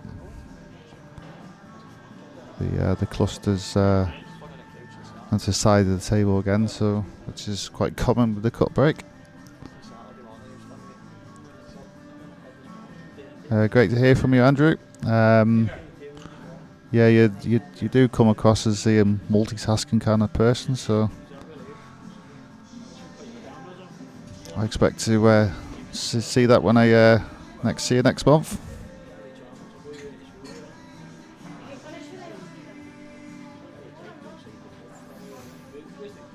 Yeah, get in the pot and position, multitasking. Yeah, I've not ever tried that one, but I will try and bring that into my game. But these are two players that don't have any problem with that.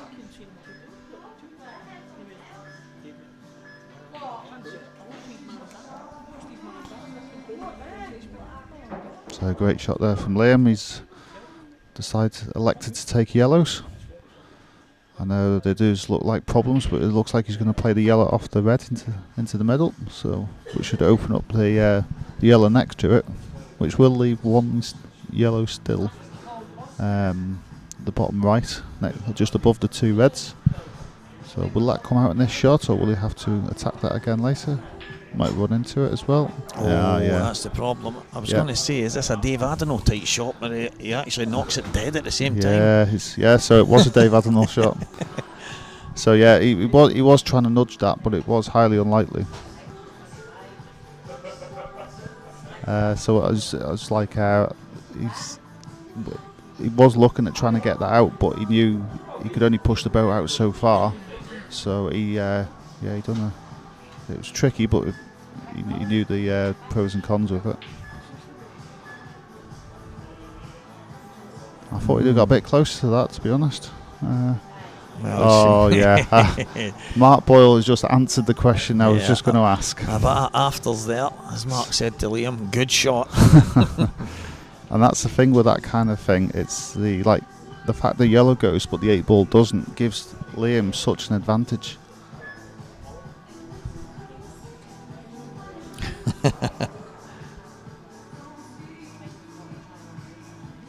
Yeah, it's quite unlike Liam there, but obviously he's played the shot to try and open things up. It's not come out the way he would have liked, but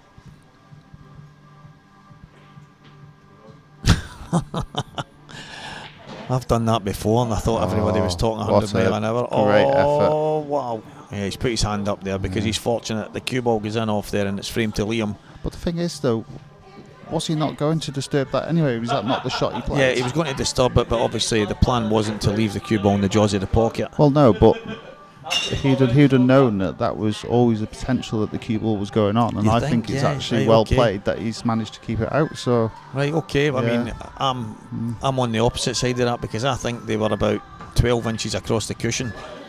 yeah, I thought it was like favourite for the cue ball to go in, but he Right, he still had to attack it anyway. Yeah, so. no, that's totally fine. I mean, if I'm sitting in my seat there, I'm probably going, oh my, he's got away with one there. It's a great shot. It's a brilliant effort to get around and kick it. But then the minute the cue ball's spinning towards the top bag, I'm thinking, oh yeah, beauty. But listen, I'm all for the aggressive nature of that shot to go at it the way he just did. It's almost like one of them shots. I don't want to play it, but I have to play it. Yeah, exactly. And, that's how it felt for me. Yeah. Yeah, it's different class. Listen, as you say, it's. I might not want to, but Mark's face when he stepped to the table was kind of like, right, okay, Liam, nice one. And then he's obviously had a look and went, well, no time like the present. And what a brilliant shot. Yeah, he got fortunate. But you know, the old saying goes, fortune favours the brave. Yeah. He's not got that right. He wanted to cushion that and give himself just the right angle. And he's not on it now. So I'm trying to bring brave into my game, but then I'm deciding, is it brave or daft? Some of the shots I pick. It's a fine line. Yeah, there's a difference between brave and absolutely berserk.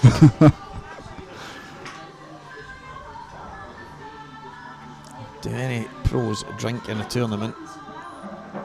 Yeah, I think you only need to ask Ross Fernie that question.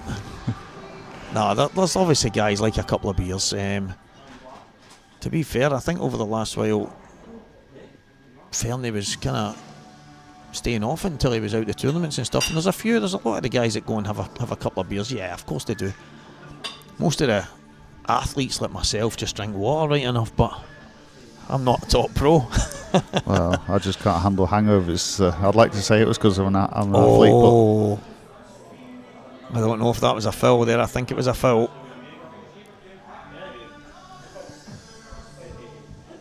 Yeah, it was a foul.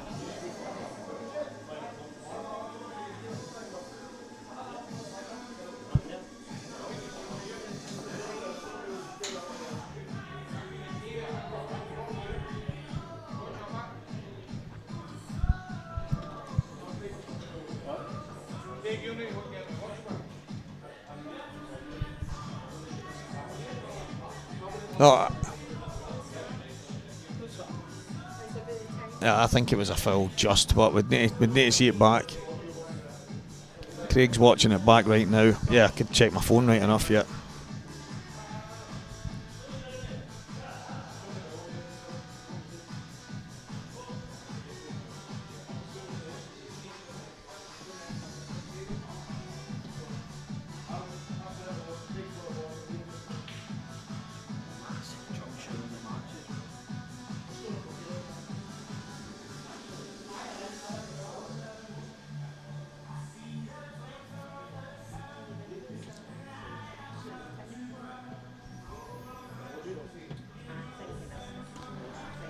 yes, I think we are looking at a bit of VAR. Very important to get the decision right. Something that both players will want regardless. So it's important we get this right. So.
It's not gave it. Honestly, gave it. Can you really give it? I didn't think it was when I was doing it either.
I think you've all seen, guys, it ended up not a foul.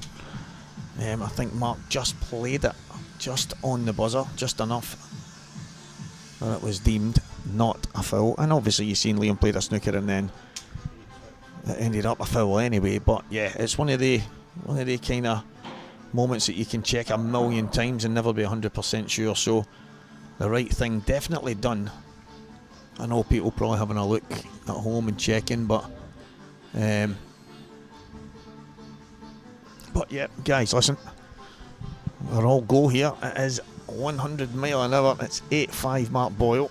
Chance for it to go 8.6. And the thing is, the lucky thing there was it didn't make any difference, No, really, the decision. But the fact is, it could have. And what both players are wanting is the right decision, regardless 100%. which way. So everyone's working together to try and get the right decision. I think the big thing is, if there's ever an element of doubt, it's hard to force through any kind of decision, if you know what I mean.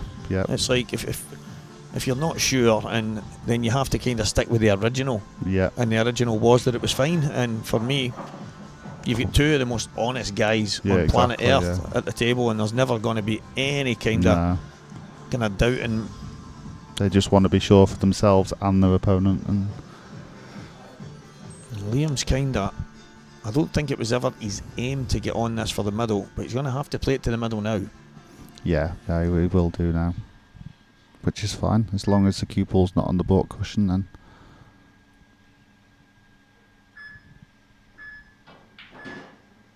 yep, that's perfect. Brilliantly controlled. Just trust your cueing, and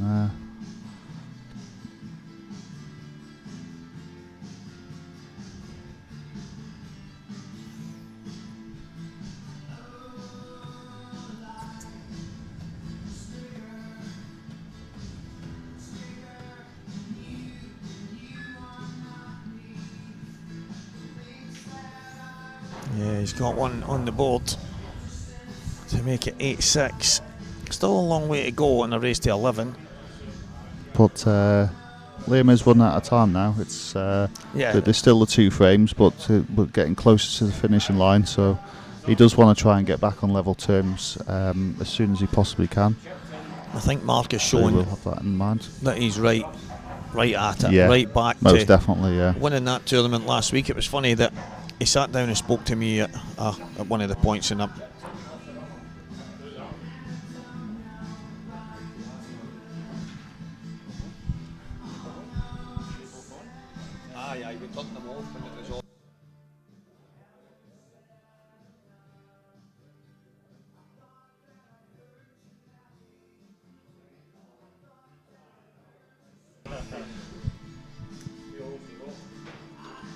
Yeah, they did. Sokol, we were doing a bit of VAR, so we didn't want to have you hear us doing backflips around the arena trying to figure out where the beep came on Boyle's tip or not. But yeah, no, it's one of the. We just checked a few things out, and obviously while we were having a conversation with some of the guys, and obviously Santa and the referee and the tournament director and everybody that's here, we were just trying to make sure we got to the right kind of decision, and I think the right, in the end, I don't know if you guys watched it back and checked it out, well, no matter what, I think it was one of the situations, if there's any doubt, you have to just continue the way the balls lie, and not one of these two guys would ever try and do each other out of some kind of gamesmanship. No way. So it's a nice comment. Is it the fact that we've been missed? Yeah. Yeah, maybe that's it. Yeah. 8-6, Mark Boyle, Liam Dunster break. Well. Wow. And yeah, that's why he likes to break like that. But yes. Shows how big it is, the fact we both said that. Yeah, he's not got anything nice at all. And I've said this before, innit, about like you can open the balls up and the cue ball be in the one location on the table where you can't pot anything, and that's pretty much where it is. As soon as he moves it, there's a clearance on, whether it's him or Mark. Both sets of balls look absolutely fantastic. I think he's going to have to end up taking the red off the yellow or try and play some kind of safety. Yeah. I mean, he could be cutting the red into the top right. If it goes. If he can reach it. I think it goes, but it's such a tricky first shot. But he is eyeing up the red path through the gap. It must be tight. It's off the yellow, I think he's playing it. Wow. Liam Dunster, the man with the imagination. He has played so many of these shots today. I mean, so many. The thing you got to take into account with that shot is the magnitude of the match, the score line, and the fact that he wasn't even on his colour set. So you miss that, you're losing the frame, and that's what makes it such a great shot. Yeah, that much is appreciated. Sokol, apparently you were missed, Dave, just not me.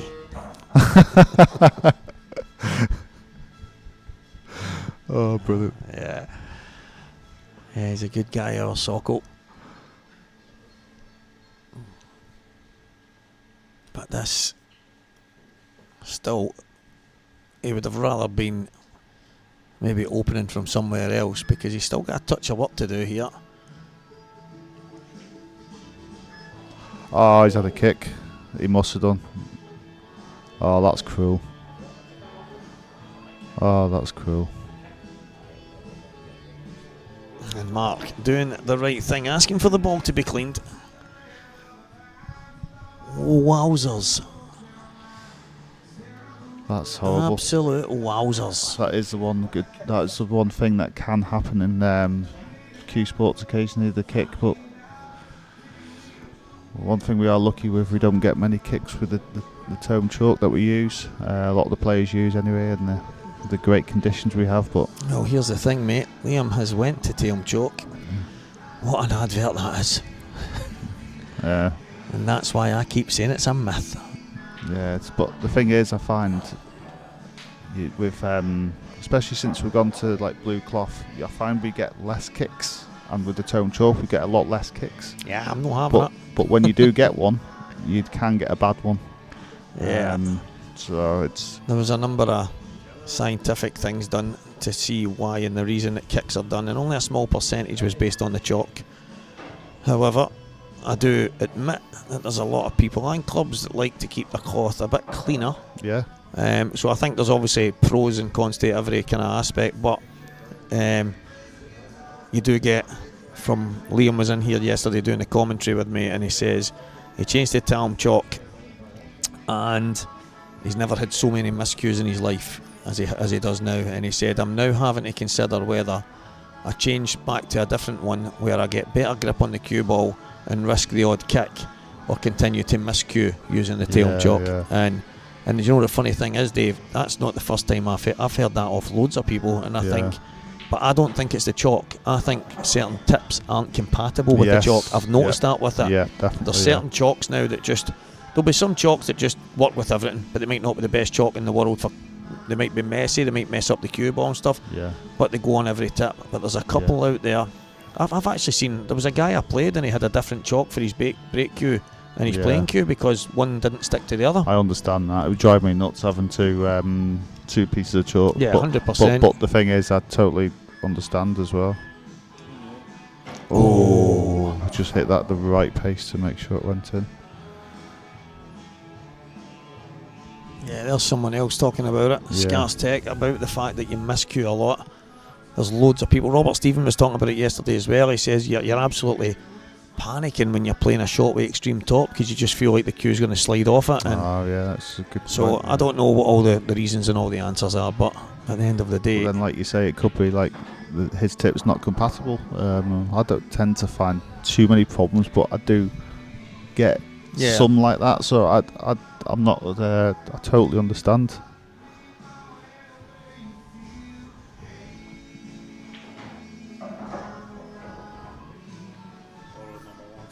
So here's the 8 ball for Mark Boyle to take a 9-6 lead after that unfortunate incident for Liam. 9 frames to 6. Mark Boyle is 2 away at the IPA Scottish Grand Prix here in the Players Lounge, Falkirk. 2 frames away. Liam Dunster with a kick there, changing the trajectory of the cue ball. You have to feel for Liam and there. The object ball, that was one where he's thinking, I'm getting right back in this here, and all of a sudden, and he's played a phenomenal opening shot. To flick the red in off the yellow, and then it's tough, it's harsh, but all you can do as the opponent is wait to pounce on any kind of, it's not even an unforced error, just any kind of glimpse and any chance to get back to the table, and all of a sudden you got to think for Liam, like it's been about 6 to 8 frames where he's always been like 2 frames behind, and finally he has a great chance to be within 1, and now because of a kick he finds himself 3 frames behind. So you've got to really feel for him, but one thing we know, he won't give up.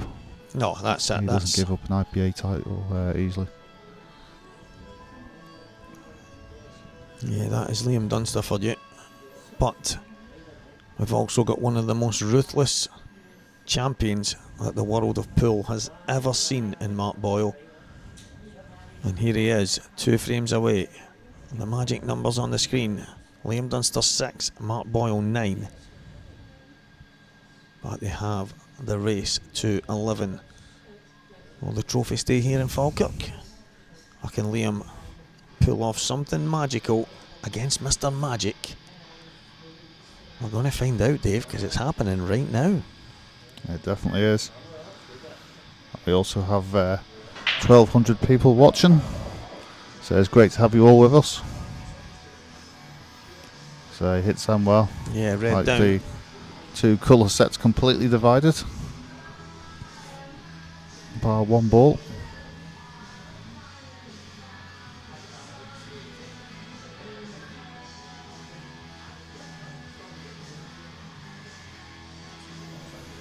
So what do you fancy here? Only because of the 8 ball, I'm thinking yellows. But I think he'll go reds. Yeah. That's me just thinking objectively and saying, right, yellows, because it's so much easier to connect to the I think red. But it's got to be reds. Yeah, I think reds, because you can go pop one over the pocket, then put all the ones at the balk end, and then just leave yourself a more tricky 8 ball. Whereas going yellows, you've got a couple of balls that are going to be in awkward locations.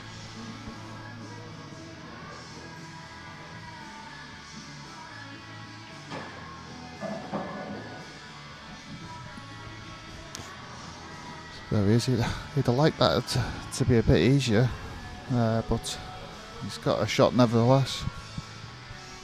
Yeah, it was always a case of just trying to get round and through that gap. Probably believed he was going to land a touch better than he has, but nonetheless, as you say, Dave, he can slide this red in, and he's guaranteed to be on the one to the left middle next, and that should be everything wide open from there.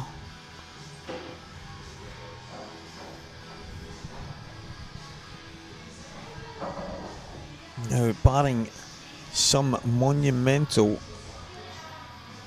Mark Boyle mistake, it's looking very like a 10-6 margin could be upon us. It's not as straightforward as that. He's going upstairs here. I thought he might have went middle first. I think the idea behind leaving that one in the middle is a good link up to the 8 ball. But, he's on to hit it. Yeah, I wasn't... Listen, Mark Boyle knows better than me, but I actually thought it was a case of middle, then the one that's in the middle of the bunch right now to the top right, and then the one to the top, just coming down a bit lower than he is just now, and then drifting that in for the 8 ball. But then, as I say, I am never in a million years going to argue with Mark Boyle. But it depends if it was straight or off angle. But if it was straight, then you effectively had like 3 or 4 straight balls. Yeah. And then he missed that on the fin side because he was controlling the cue ball. He was making sure that he missed the yellows. And didn't go in off as well. And that yellow at the left middle pocket to come into play, so he was wary of that.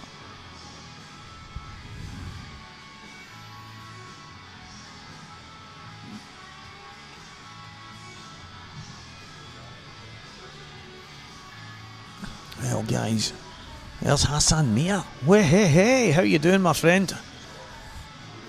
I tell you what a player he is. I don't know if you know Hassan. He is absolutely what a phenomenal cueist. Oh, wow. He actually, the way he kind of plays the game reminds me. See the way some of the Welsh lads have got that kind of smooth cue action. The way they kind of cue through the ball. He's an absolute class act. We had a game. I don't know if it was over a year ago in Coventry. Good game. Hassan was brilliant. He beat me that day, and what a cracking guy into the bargain, and brilliant player. Not seen him in a while. I hope he's well. Chance for Liam Dunster. And a chance that he probably did not expect to get there. And definitely a must. To miss a good chance like this and be 10-6 down would be hard to come back from, so he really must take this. Which a player of leaving quality, we expect him to take it out.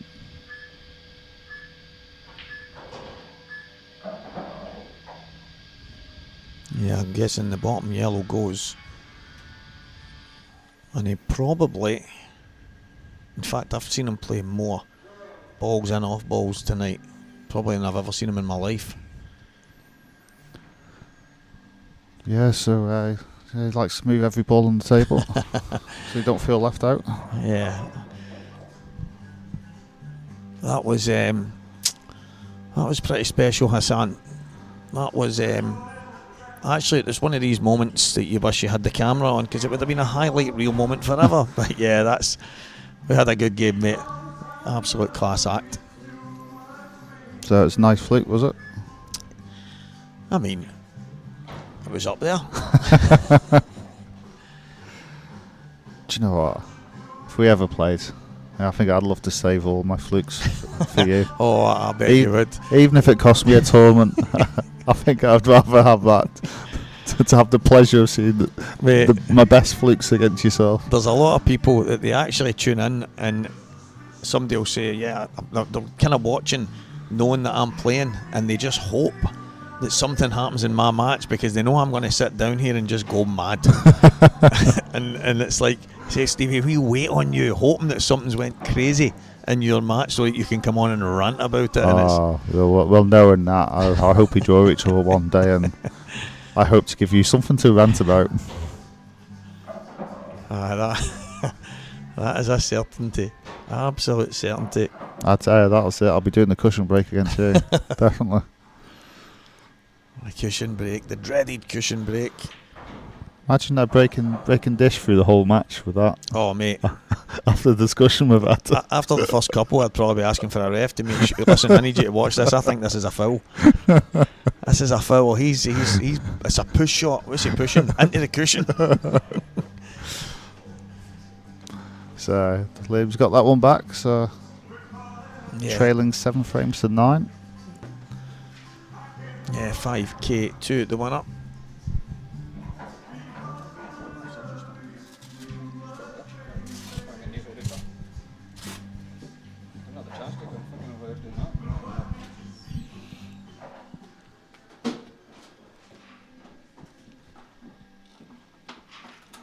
Yeah, 5k2 the winner, guys. 2.5 to the runner-up. Our beaten semi-finalists went home with 1,000. Quarter-final defeatists have gone home with 500, and the last 16 with 200. It's the IPA Scottish Grand Prix. We're here in Falkirk in Bonnie, Scotland. And I am Stevie Walker, Walker the Talker. And I've been joined in the last couple of rounds, as usual at these events, because he always stays a day longer, Dave Adenall.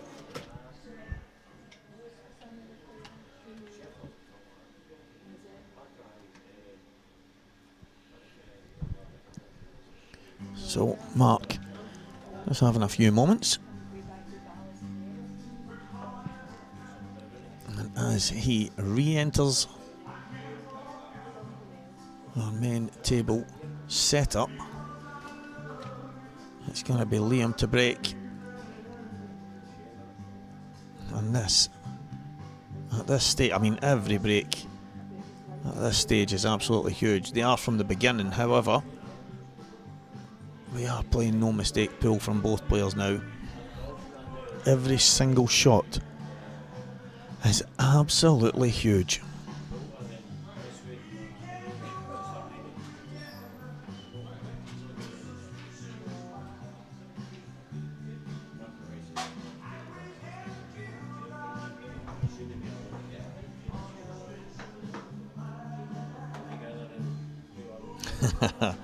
Yeah, I mean, this has been the last few events that Dave Adenall has hung back, obviously because it works out better for him to go home on the Mondays, and it is an absolute blessing for myself because he then offers himself to help,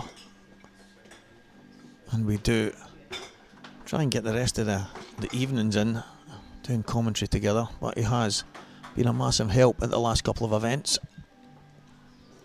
And this is a guy who I can tell you not so long ago wasn't too keen on coming in on the commentary. He said he'd done it in the past and he felt very nervous. He said he just felt uncomfortable when he did it, and I don't know what made him nervous. I don't know who it was he even done it with, but he did one event with myself a while back and said it was absolutely brilliant and he enjoyed it, and I made him feel comfortable, and ever since he's been looking for a job. Dry break Dunster. Dry break Dunster. Look at these balls. What a chance. What an opening. Mark Boyle possibly heading for the hill.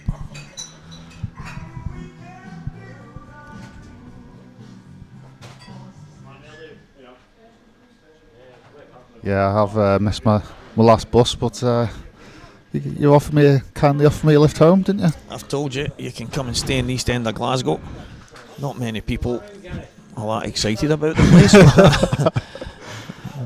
place. Just make sure you tie your shoelaces tight when you're coming in.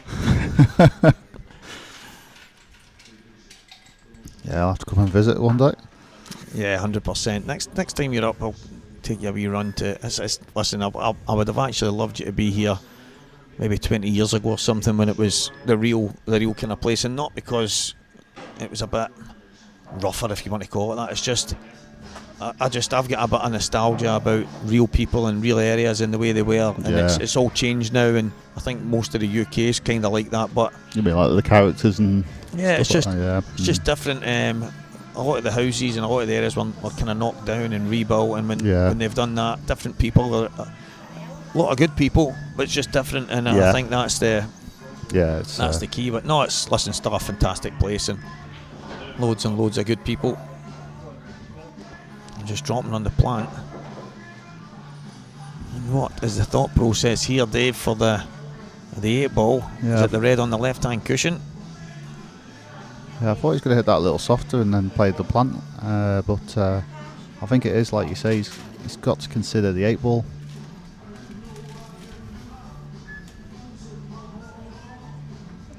Oh, he's going downstairs. Is he going to move something here? I think he might move it now. Or is he going to move the 8 ball now, maybe?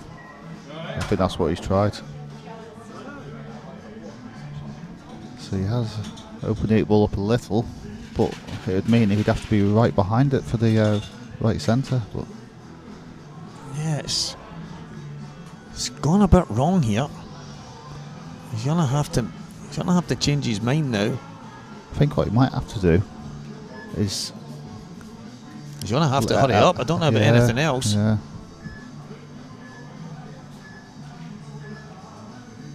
Oh, he's missed it. You hit that more at the edge of the red. I thought maybe more of a double kiss would have done, unless it's because it was quite far out the draw, maybe.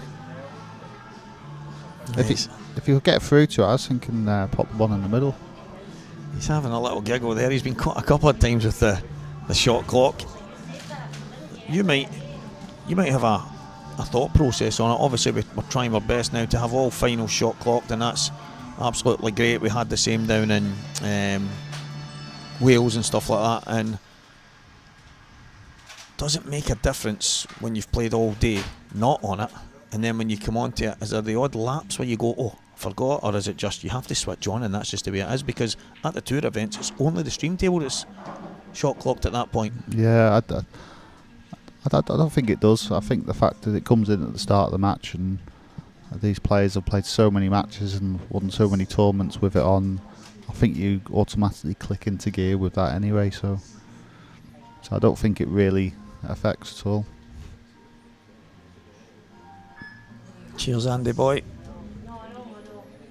Andy Betts. Well, not a bad commentary duo. Very kind of you. Really appreciate that, Andrew. Yeah, what a job Andrew started to do over the last while. Especially, it all kind of started to come together. I could start to see what his plan was, and especially on the Facebook when he was using the Welsh colours for the matches and the matchups and who was playing who, and little words about certain players, and then exact same here in Scotland. He's got the kind of Scottish colours for the Scottish Grand Prix as he did with the Welsh, and it's a nice touch. It shows that you're thinking out the box, and it might seem straightforward to people, but I think it's absolutely fantastic. He's a breath of fresh air. Yeah, it's all important. It's something as a player I really want to see. If I've got my name anywhere, I'd like to see the Isle of Man flag there, and it's really important to me to, because I do it more for the Isle of Man than myself, to try and get the Isle of Man on the pool map. So, like you say, little touches like that mean a lot, and that's to every player.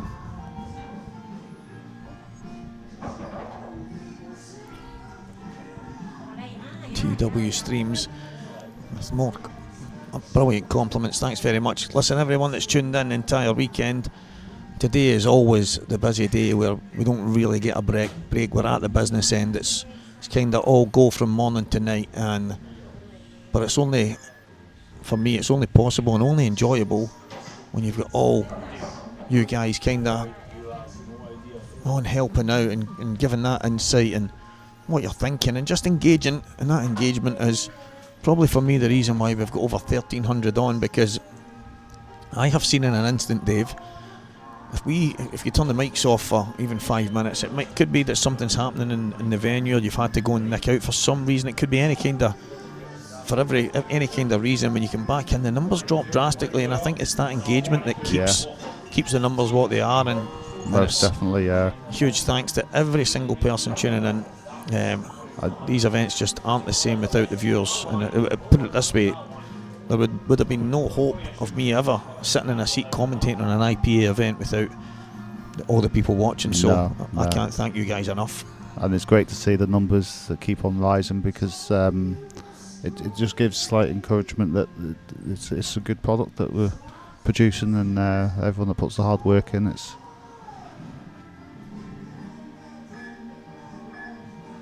This is absolutely huge. What a shot. Great shot. What a fantastic shot, under pressure, under the shot clock pressure, and the fact that you're 9-7 down, looking down the barrel of 10. That's some shot.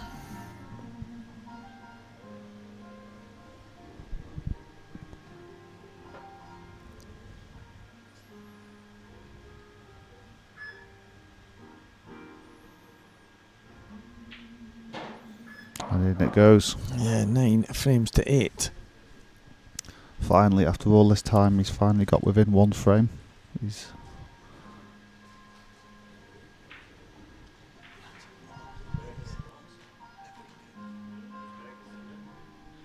And there's Andy with his normal, customary thank you to Craig.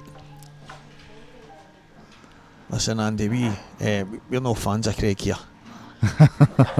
Craig's lucky we're keeping him around. that's it, yeah. No, he deserves all the credit in the world. He's dragging this setup all over the place, and for one man, he has done incredible stuff. So he deserves a shout out, that is for sure. But it's a team effort here at the IPA, and that goes for all the players and all you guys at home. It doesn't work without everyone, that is just a fact.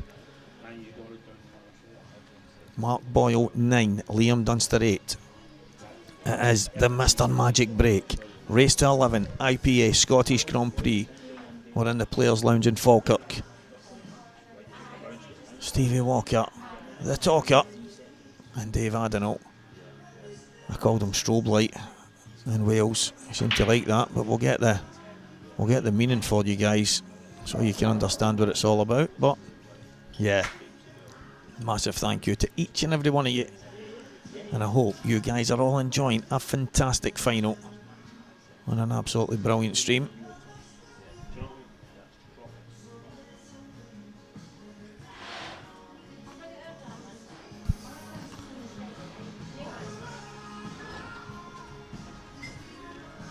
There's our very own Gav Robinson. Absolute class act himself. He was in good form this weekend as well. Gav, there was one point I was starting to consider you for going all the way, but just ran out of steam. That's Gavin also won the Masters 23. Was it 23? That is one of the most impressive wins that's likely ever to be seen. I'll let Gav tell everyone what happened in that one. He lost a match, I think, I don't know if it was 10-0 or something like that. It was 10-0 against Robert Stevens. And then he went on to win the entire event. Yeah, which is incredible. I don't know if you'll ever have anyone repeat that ever again. Well, I mean, I think I could repeat the first half of it.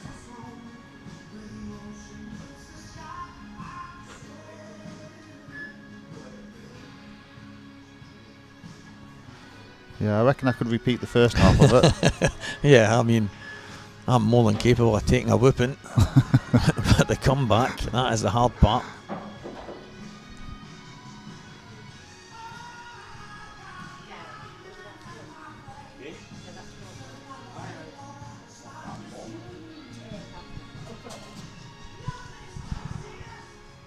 Yeah, unfortunately, guys, it's not background music. Rod Stewart standing behind me and Dave with a guitar going mad. Yeah, he is indeed. Oh, that's a great effort. That's unlucky. You know, it's not the worst.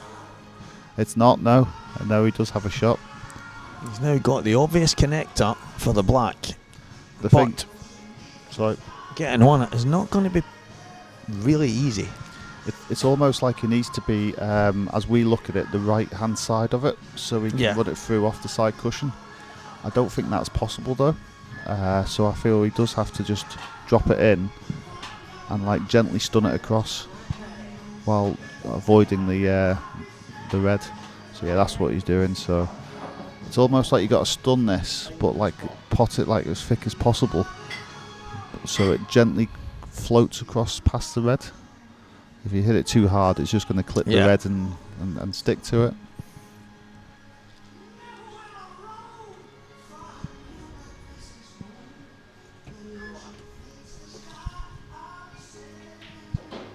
Yeah, he's played it great. Well played. Exactly the shot that you called there. Delicate little dink past the reds. And there was never a guarantee, any flick on those reds and he was in a bit of trouble. Yeah, and if, for example, if he tried to get the cue ball on the side cushion, he would have clipped that yellow or gone in off. So it's like you got to play between the two.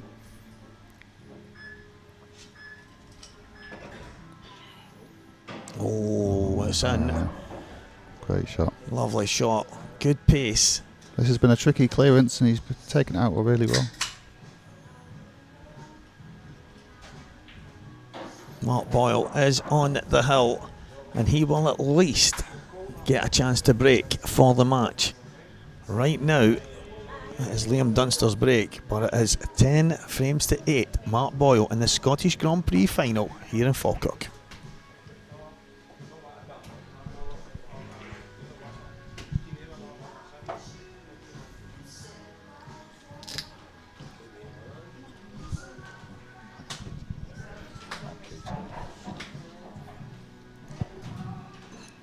Yeah, I think the standard in this match, I'm trying to think of the mistakes, right? Might have been one or two, but on the whole, the standard in this match has been unbelievable. Yes, it has, and there's not been many mistakes. There's obviously the one that stands out most, which wasn't a mistake, it was the kick. Yeah, exactly. That's virtually the only thing that separated these two players, so...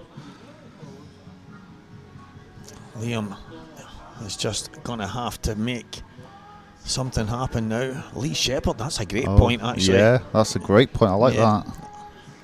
There was me talking about categories not so long ago and not wanting to ban players from playing, but I think I'll ban those four. Yeah, and to be honest, I can think of a few more to add to it. Yeah.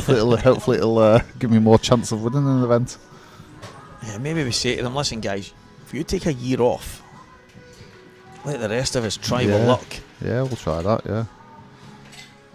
And then come back and we'll just resume same old, same old. Well, here we go. This break from Liam might be his last. We're about to find out if it's his last frame. The thing is, though, he still only needs 3 frames, so he's not far away from the title himself.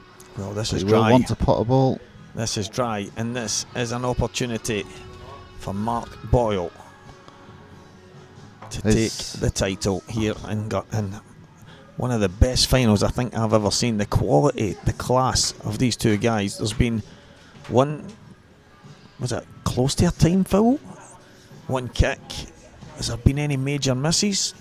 It's just been sensational. Nah, it's been absolutely fantastic standard, as you'd expect from these two in the final. The only hope Liam's really got is the red and the yellow next to each other. That needs to be dealt with, so there'll be a bit of thought going into that. It's hard to know which set to go for, really. I've got a feeling that it's going to end up reds. Yeah, I think reds as well. I think one of the reds at the top can obviously open up the red and yellow, and obviously the one just to the left of the two of them. Exactly, yeah. And that's the ball. The only thing we're doing it with the middle one is you ain't got a link ball to fall onto, but at the same time, you sometimes just got to take that chance and roll the dice. Arnie Turnbull with a fantastic spot there as well. Liam's break has deserted him a bit. Yeah, and it's not common with the Liam Dunster break because it's so effective, but it happens to the best of players. Oh, he's played that well. He's not played it too soft to make sure the cue ball does separate from them two balls, and it's left him a shot and a chance for the title. I think that's a massive point that's just been made there about the standard of pool that these guys kind of produce, because they are pushing each other all the time. Like only last week, although Mark Farnsworth was there once again, there was Liam and Scott Gillespie and Mark Boyle all pushing each other at the end. It ended up Mark and Scott Gillespie in the final, and then again this weekend you've got Scott Gillespie, Liam, Mark Boyle in the semi-final, Mark Farnsworth again there. But there is some serious quality, but there's a lot of guys up here, as you've seen yourself, Dave, that aren't normally on the main tour and stuff like that, but they are serious players. They maybe just don't travel to certain events, and they are helping these guys because they're pushing them week after week in all the events up here. It makes a big difference when you've got that. You mentioned it. There's nothing like real competitive match play kind of. You just can't match it. No, you can't. I mean, the tournaments that you have to play in here in Scotland is amazing. Like week in, week out, and you know it's great to be pushed. Like you get pushed on the IPA, but at home week in, week out. This is not good. Yeah, is that the lifeline for Liam Dunster? I thought. Can you believe he's? Don't be greedy. That? Don't be greedy. Just come down, and then take the one to the bottom left, and then drop the one in the middle. I think he was trying to play the red next to 2 yellows, but like you say, if that doesn't work out, you had the one in the middle, and you can swing the cue ball around. I mean, did the 8-ball go clearly, or did he? Yeah, I think I don't. Like if you swung the white round off the red above the yellows. Oh my that's God. not far away. What an effort! I mean, it's kept him in the frame, at the very least. But what an effort! Yeah. Would he have been on the red had that gone in? It's very tight. Can we ask the players just to stop play while we go and have a look? Sorry guys, we'll be back in a moment. We're going to go and check to see if that... You know, I don't think he would have been on it. I think he would have had to swerve. And if that's the case... I actually think he could actually get through. But it is tight enough.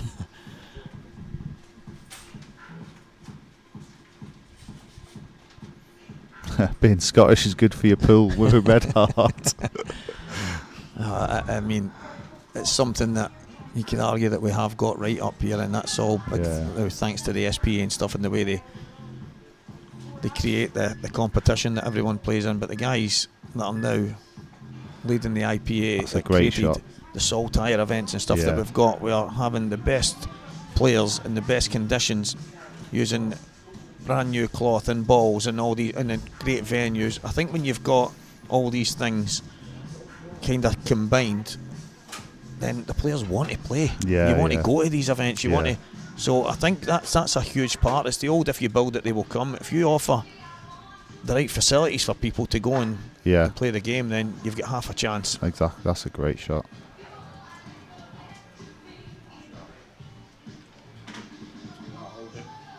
The thing is, as well, it's with the Saltire Tour, it's almost like having another 4 IPA events. Yeah, the standard's so high.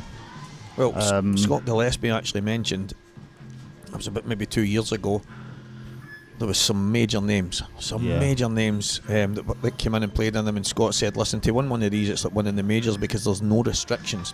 No matter what rule set you play, you can play in a Saltire event.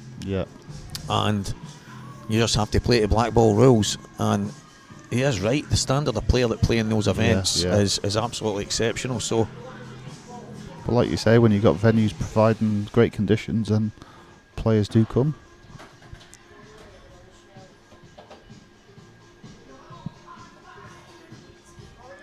He's giving Mark a chance here. Good cue needed.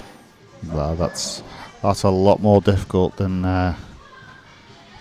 you think, to play that shot, to control it like that, to not decelerate, to not overhit it. Some would think that this guy's maybe played snooker at one point in time, because that kind of cue skill is not easy. And now, because he'd actually made the mistake and hit the yellow earlier, and he can overhit this, the black is much easier now. And just the 8-ball. And this match is moments away from our new Scottish Grand Prix winner at the IPA here in Falkirk in Scotland is Mark Boyle. Commiserations, Liam Dunster. But Mr. Magic has actually gone on and done 2 tournaments on the bounce. Not bad for a guy. It's not feeling it, Dave. It's a great win there for Mark. Unlucky to Liam. Like you say, through the match there was 5 dry breaks from Liam, so we feel that was ultimately the difference, really, and that kick, of course. But great stuff from both players other than that. Yeah, absolutely superb. But I'll let you talk away for a minute, Dave, as I get down and get ready for, I think there's going to be an interview or two, so I'll let you talk just now, mate.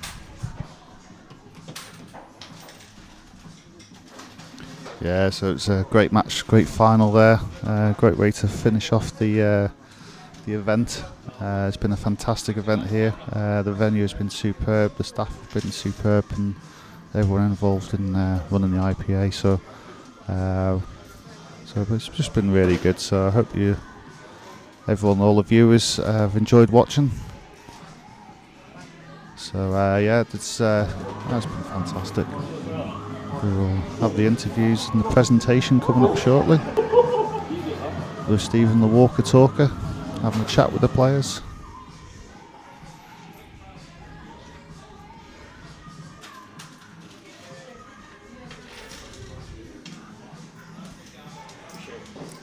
Yeah, thank you for all the comments. Been some nice comments about us commentating and the coverage, and also all the nice comments for both players as well. Obviously both ranked 1 and 2, so no, it's great to watch them both play well, and sadly there had to be a loser, but there's plenty of lovely comments for both players, so thank you all for that.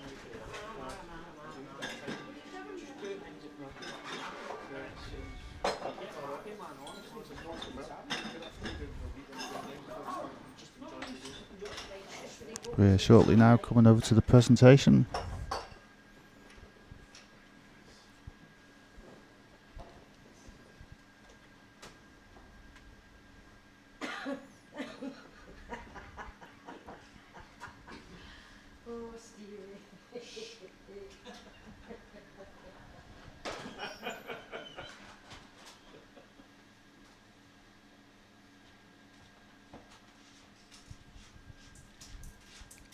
So now we're just going to pass you over to Stephen the Talker Walker for the presentation.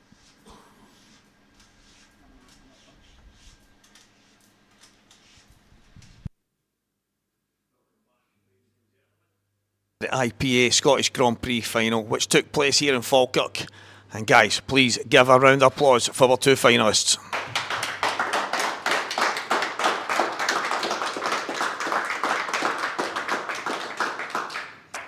And unfortunately, there has to be a loser, and the runner-up tonight is Liam Dunster.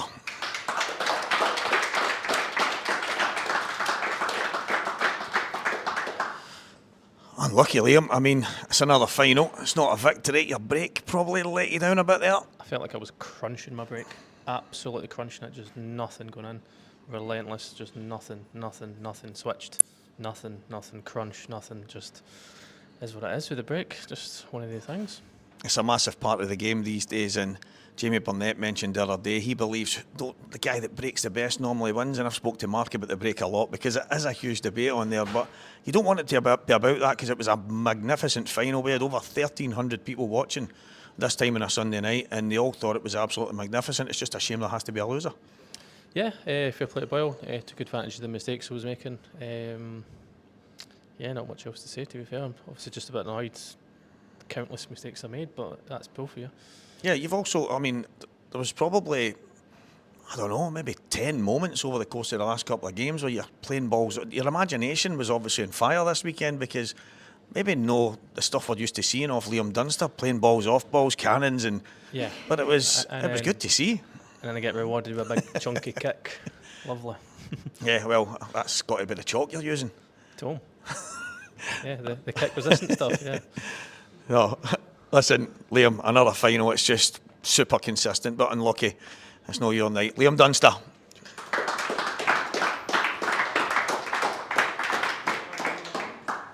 Well, this man is starting to make it a habit once again. Our champion, Mark Boyle.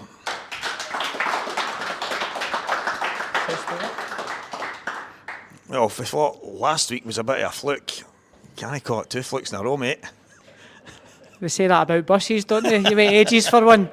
Oh no, I don't know where it's going for, Stevie. I think a wee break away for a week just to switch off my mind, because before that my head was scrambled, you know. So I feel like I've got my concentration back. I just still tinkering with my technique a wee bit. I keep quitting, but can't complain. I've played out my skin at times, and then I get roll-ins and I miss easy. Like it's unreal, but my mental strength's getting there. It's getting me through it because if I miss an easy tap in, I'll just forget about it and move on to the next game. So I can see that improving again. But no, over the moon to win was this a Grand Prix, isn't it? Yeah, Scottish Grand Prix. There's been that many tournaments you forget what you're playing in. No, well, last week we spoke just before you played in the final, and you says, I'm just no feeling it. And I said, well, you're in the final here, and I can't mind the words we said, but that conversation, you went into the final a wee bit, probably freewheeling a bit, and you've played great, you've won it, and then this, I thought you were outstanding all weekend. I feel relaxed, you know, because I'm not expecting anything, so just relax. But then when I got close there, I got edgy. I felt myself getting edgy. I was like, right, calm down. You know, like That's the eye of the tiger, that's that feeling. It was good, you know, and I was like, so it's one of them.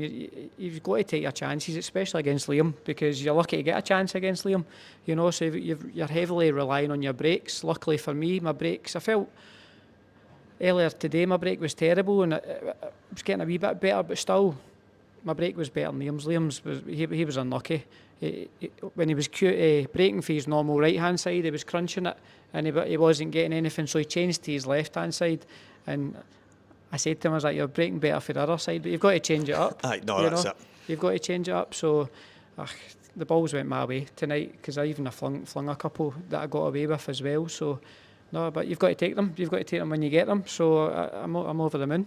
There's a few people on the stream talking about the strength in Scottish pool. They say playing pool in Scotland is good for your pool. The way all the talent in here kind of pushes each other, and you only need to notice, obviously last week, I know Mark Farnsworth was in the mix and again this week, but it's similar guys pushing each other over and over and over. Is that something that keeps you going? It has to be. Just try to keep up with the young team, man. No, the standard in Scotland on its own, never mind anywhere else, it's unreal. Look at the guys, like you've got obviously Liam, Goobsy, Fernie, Morgan McInnes, you know, that's just the tip of the iceberg, you know. There's about 30 players there that can beat anybody on their day, you know, so it's that's what keeps us going. It keeps you sharp, you know. So and then you've got the young guns coming through, like young Ryan Martin, and William Wallace. Like William Wallace, yeah, what a weekend! You know, he's just class. Everybody loves him because he's just a lovable guy, you know. So it's good to see him doing well as well. So it's one thing for sure, we've got to keep on our toes. You know, we can't rest on our laurels and just go, we'll just turn up and win an event here and there. You know, you've got to play out your skin for the first round, and that's how we came up with that other tournament because you've got to be a top player to win this and play out your skin and have the luck. You know, so luckily it went my way today, but you've got to just take it when you get it. Well, mate, for the second weekend in a row, you are top of the mountain. Ladies and gentlemen, our IPA Scottish Grand Prix champion, Mark Boyle. Congratulations, mate. Cheers, guys. Take that. Cheers. Guys, a massive thank you to all the people sitting here watching tonight, everyone watching at home, the staff, all the people here at the IPA. It has been absolutely phenomenal. The players' lounge, the tables, the balls, the facilities we have had has been absolutely different class. From me, Stevie Walker, thank you and good night.